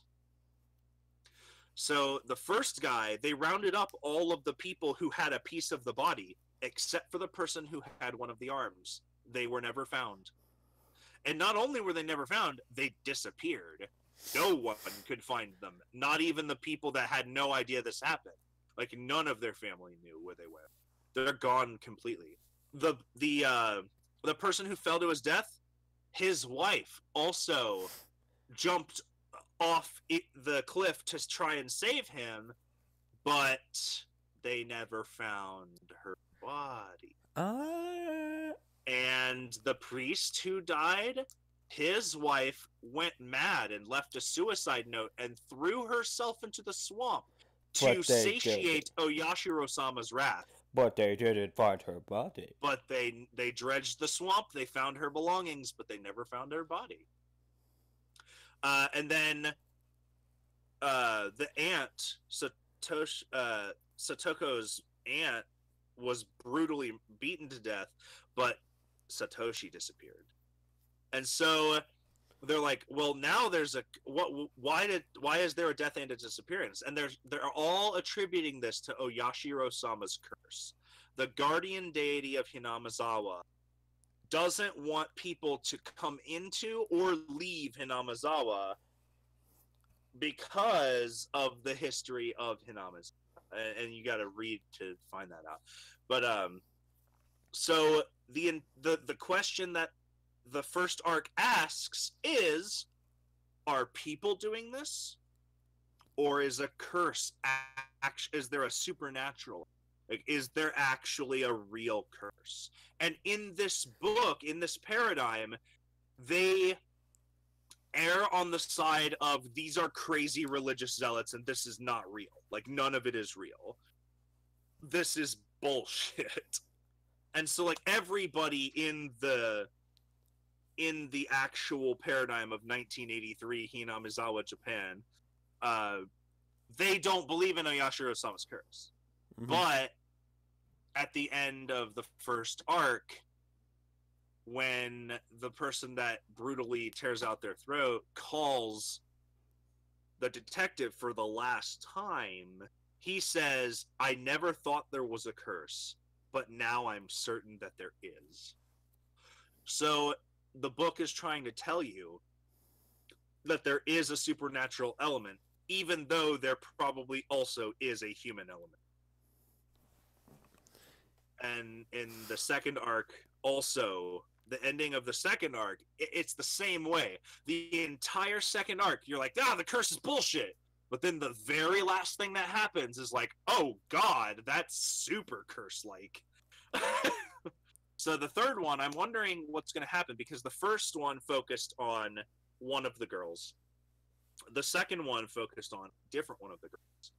And this third one, I really am wondering if it's going to focus on another one of the girls. Because it's focused on two of the people that aren't the other main character yet. And now I'm wondering if this last question arc is going to focus on the last character that is not the real main character, the answer arc main character. Because the question arc main character is always Kenichi. Yeah. And that's how I know the third book is a question arc as well, because Kenichi is the main character. And because I watched the anime, I know who the main character in the answer arcs is. Huh. And honestly, I thought I thought I would be madder. I thought I'd be more angry that I spoiled that for myself.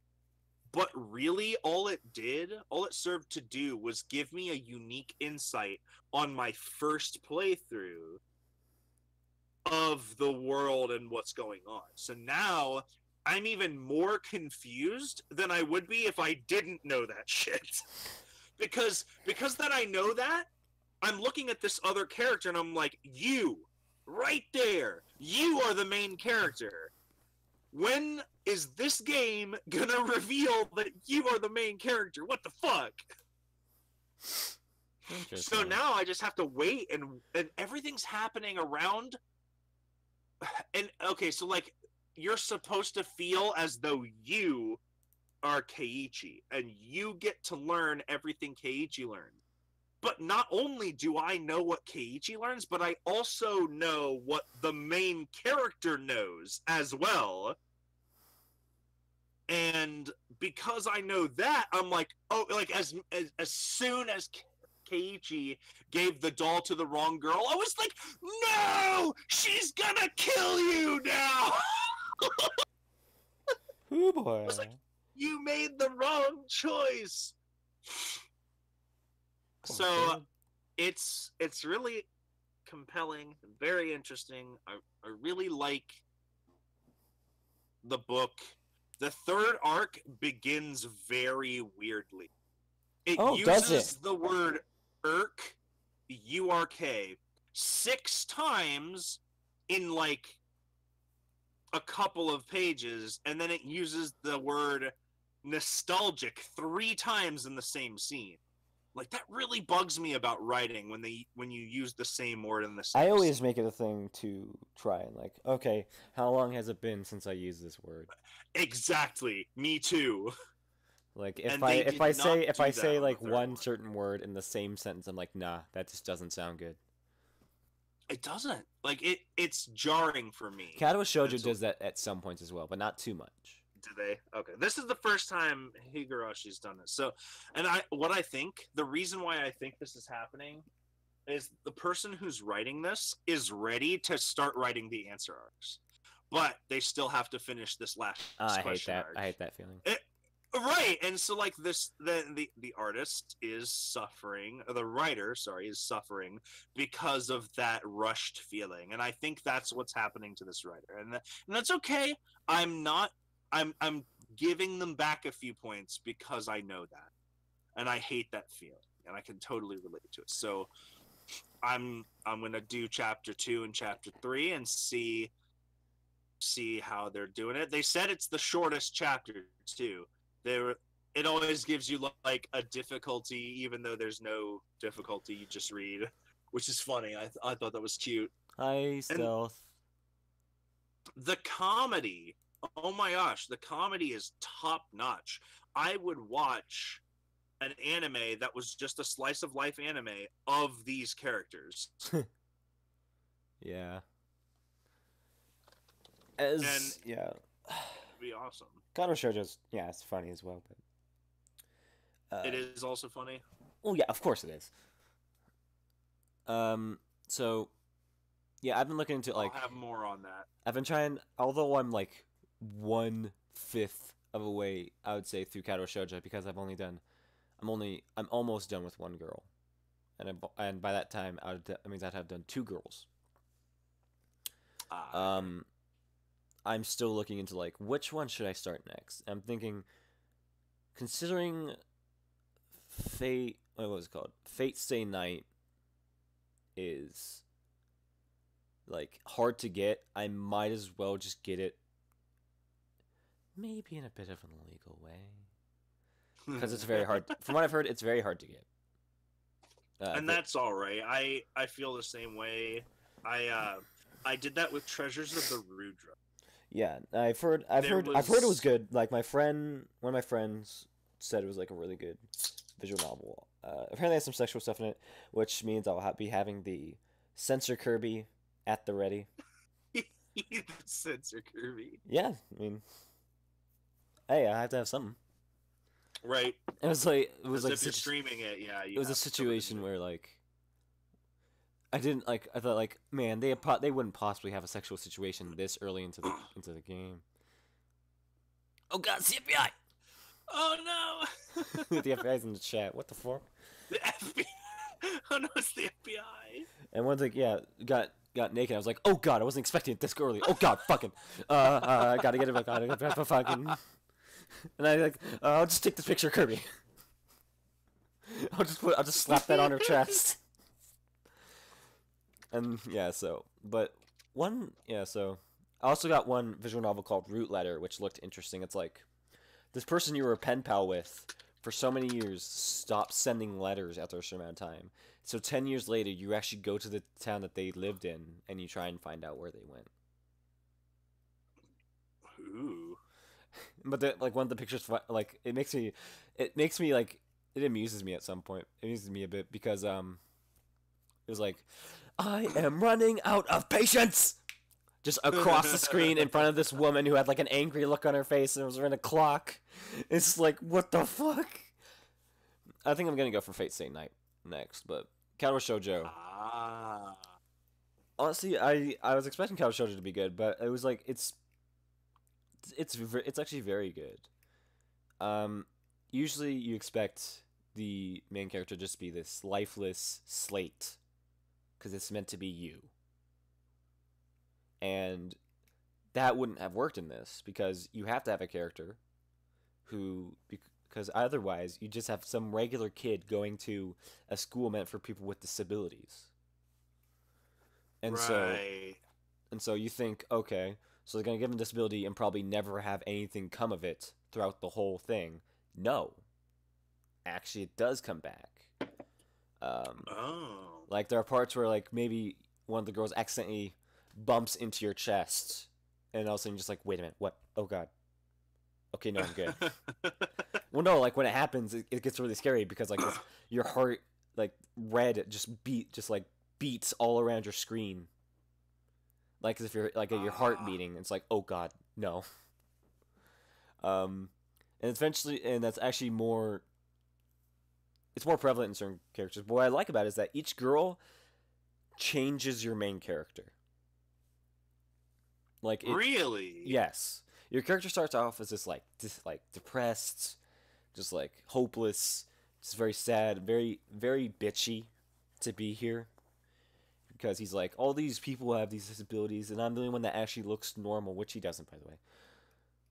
Because there are, I mean, like, technically, Shizune looks normal because she's deaf. You can't really see deafness. Yeah. But yeah, it's more prevalent. Other girls, like, that girl is running with no legs. She's using prosthetics. Um, Ah. but it's also just like, first of all, okay, I'll just explain the girls to you. Emmy, who is she looks like a child, but she's actually like, she doesn't look like a child. She looks like a teenager, but she's very small, and she's very like not curvy, I guess you could say. She's a runner, and she has no legs. She lost her legs in a car accident. Ah, that sucks. And her story is very sad, but I loved it a lot. Suzune is deaf, and she lived in a family who tried to fix her deafness, Oh. or at least tried to make it so that they wouldn't have to learn sign language. But she's also very competitive, and the only way she talked us through her friend, the only way other people can understand her is because she has a friend named Misha who translates for her. And the thing about Misha is that she's very excitable. She's very enthusiastic, unlike Shizune sometimes, to the point where it seems like, is she yelling at me? Is Shizune yelling at me? That kind of thing, and it is very interesting. And they're both part of the student council, and they take their jobs very seriously. And then there's Rin, who she was the only girl that actually interested me years ago when I first heard of this. I was like, I gotta look her up. I forgot most of her story, so I'm good to go. But her story is basically that she was born with no arms. Oh. Well, she has like stubs, but that doesn't do a shit. And so to counteract that, she wears the male uniform because it doesn't have a skirt, and she can just tie up her sleeves. The thing is, though, she's an artist. She eats. She is. She uses her feet to eat her food. She uses her feet to paint. She uses her So she's. But not only that, she's also very.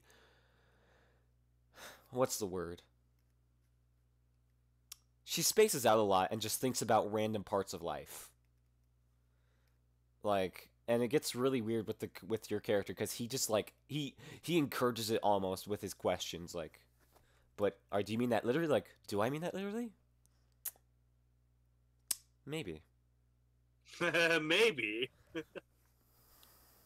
And it's just like, she's very interesting. And the funny thing about her is that she's like, what's wrong with you though? Like, what's like, you know what's wrong with me? What's wrong with you though? Let me think for a minute. Hold on, just stand right there. Let me look at you.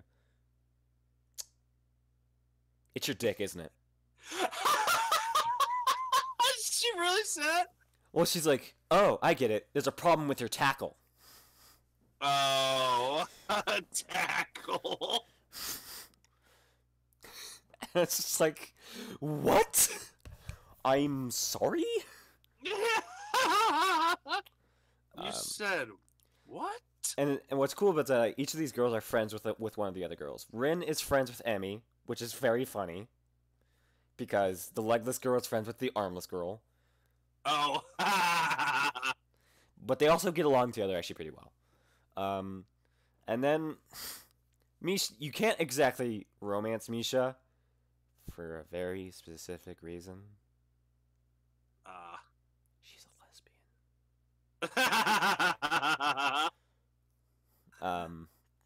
So it's mostly just Shizune. And then there's next character is Lily Sato. She's blind.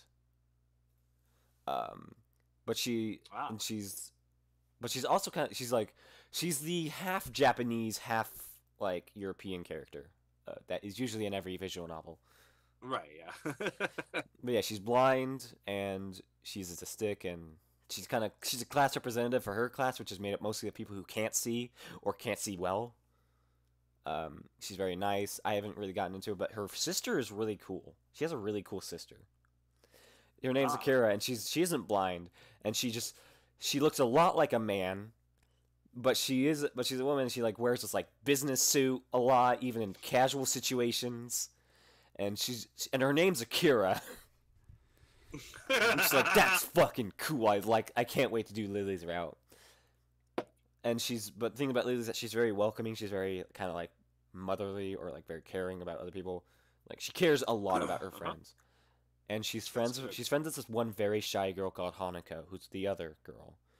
And I think I have a feeling. Hi Kosaki. I have a feeling her story is going to be probably the most tear-inducing because half of her body is scorched. I see. She hides half of her face with her hair, and she's very shy. She doesn't like people. The only person she actually really likes to hang out with is Lily, because Lily's very. Oh my god! I think I might have just realized why Lily doesn't. Why she likes Lily so much? Because she's blind. Oh man, my heart. Oh, that's sad, dude. That is sad. And I'm like, I don't know if I want to do Hanako or Lily next, because I really just want to help out Hanako. So you Because get to choose? there are certain decisions. The easiest. It's not like you get to choose. Like, oh, I know all these 5 girls now. Which one am I going to bang? No, it's not like that. It's very gradual. It's very slow. The first act is all about what girl you're like. The story brings you down certain paths, and whatever you decide, it brings you down a certain path, and what you choose, whatever choice you have there, decides you down another path, and eventually it will bring you to a girl. The one that's easiest to get roped into is Emmy's, because you have a heart condition. Your heart's weak as shit, dude. You got to work on that. Maybe you should start running around the track a bit. And who's the runner? Emmy. And so I was like, okay. I'm like, in my first place, I was like, okay, I'm gonna go for Shizune. I was like, wait, do I have to like? Because it was giving me out there, like, can I not pick? Wait, what? Why am I going with Emmy? But I turned out to really like Emmy. Emmy's really cute, and I love her, and I can really resonate with her story a lot, actually. Are there dialogue choices? Yes. There are. Yes. Okay, in my visual novel, there aren't. It is a book. Mine is mostly a book. Shizune's route has the least amount of choices because it only has one, and that's, do you want to bang her best friend or not? Right. Her best friend's the See, lesbian. mine wouldn't have a choice like that. What I do like about this is that, yeah, it doesn't shy away from like getting in there with like disability, making your character feel like a piece of shit because he thinks like, oh, all these people are abnormal, because eventually he's going to learn. Right. And as I said, each girl changes him. Actually, like, gradually develops him in a certain way. Emmy's path makes him more enthusiastic, more likely to live longer, because he's working out, and he also makes him a dumb piece of shit. Because there's parts where it's like, oh, so where's your father? Oh, he's not around anymore. She was in a car accident. Oh. She lost her legs in a car accident. Who was she driving? No, she couldn't have. That was 5 years ago. Who could have possibly? And then his house just like, I wonder why she's so sad. Like, I'd like throughout that whole route, I was just like, boy,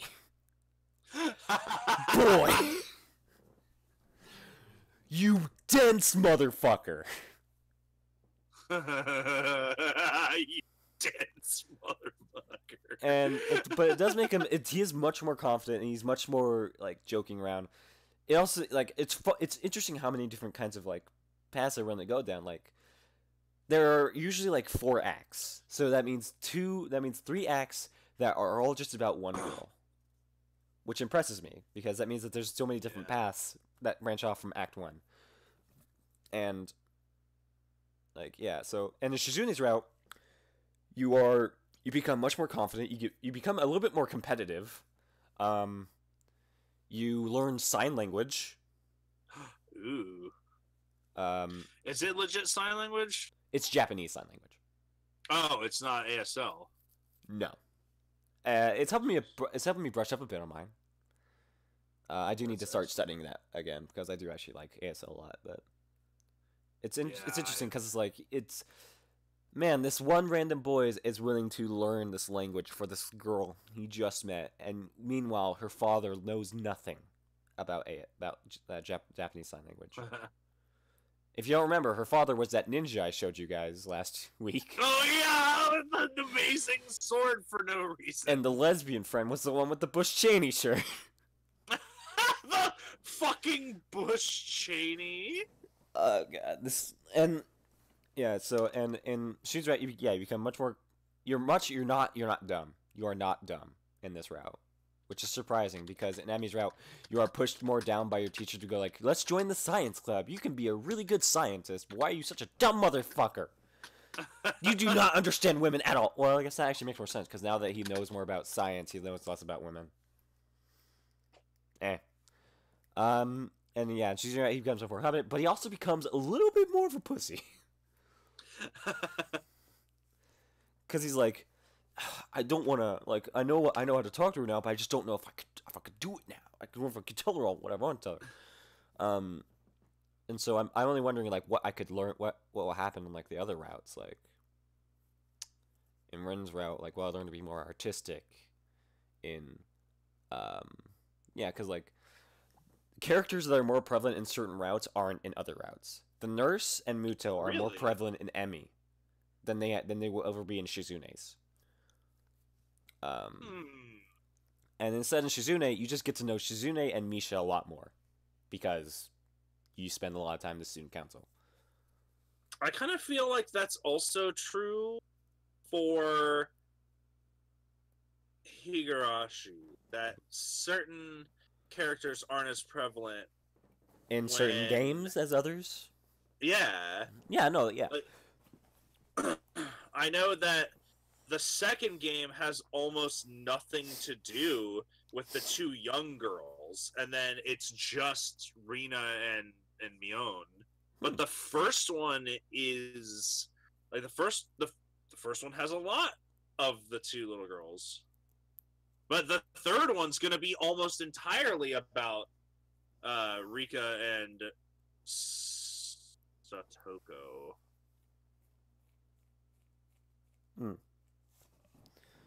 One thing I have learned about all the characters, though, is that everyone seems to really like the rooftop of this school.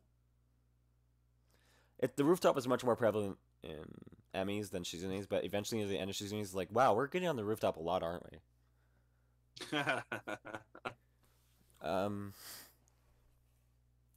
But like, I like Kato Shoujo a lot. It's just it's not like just like, because I'm enjoying it, and I'm glad that like I turned off the adult content because I don't give a shit how much she poked my penis, my penis.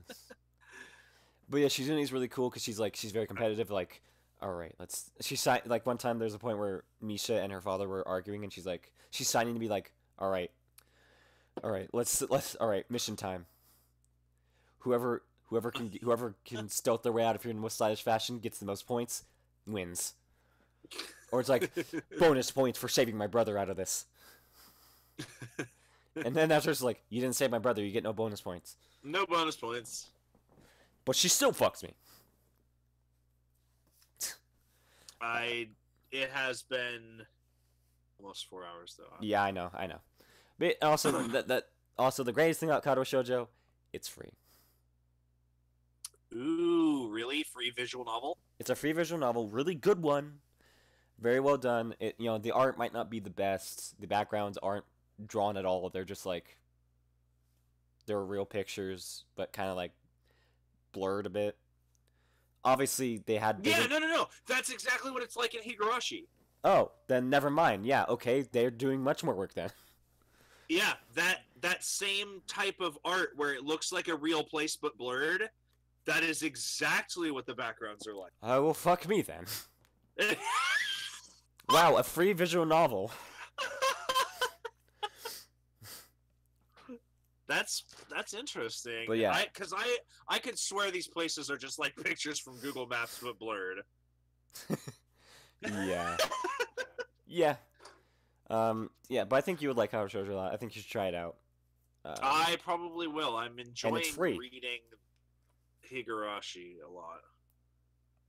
And yeah, I think like this path I take down since playing Doki Doki Literature Club, where I've just been playing like I want to try out interesting and unique visual novels that aren't Well- just generic Higurashi is straight up horror, like for sure. Well, you kind of just ruined the whole big thing about it for me. What? Well, like you don't learn that it's like a looping time. It's a time loop until like the third one, right? Or do you know that immediately? No, it's probably like fourth, fifth. What then? But yeah, no, I might give Higurashi a try. I just want to try out like Danganronpa and Steins Gate. Like, I don't think it's free though. I know it's not free. I'm pretty sure I put it on my wish list. It's like $2. That's how I found out you were playing it, because I was like, $5. okay, I'm just gonna go on a huge hunt for visual novels, interesting visual novels. Let's do this, bitch. It's like, wow, why does Jufashi have this one? What? Yeah. So, but yeah, I'm definitely enjoying this this journey of like just trying out these interesting stories with interesting characters. And Kato Shoujo is definitely a great place to start, because That sounds awesome. It's heartwarming, it's funny, and your roommate is a feminist conspiracy theorist. He thinks all the feminist women are out to get him. He's the only man. He's the best man in like left. He's only the man willing to do what's meant to be done. I'm sorry, FBI. Please don't arrest me. Yeah, but yeah, give it a try. We should probably end it up there. It was a good discussion of visual novels. Yeah, we'll probably talk a little bit more about it as I finished.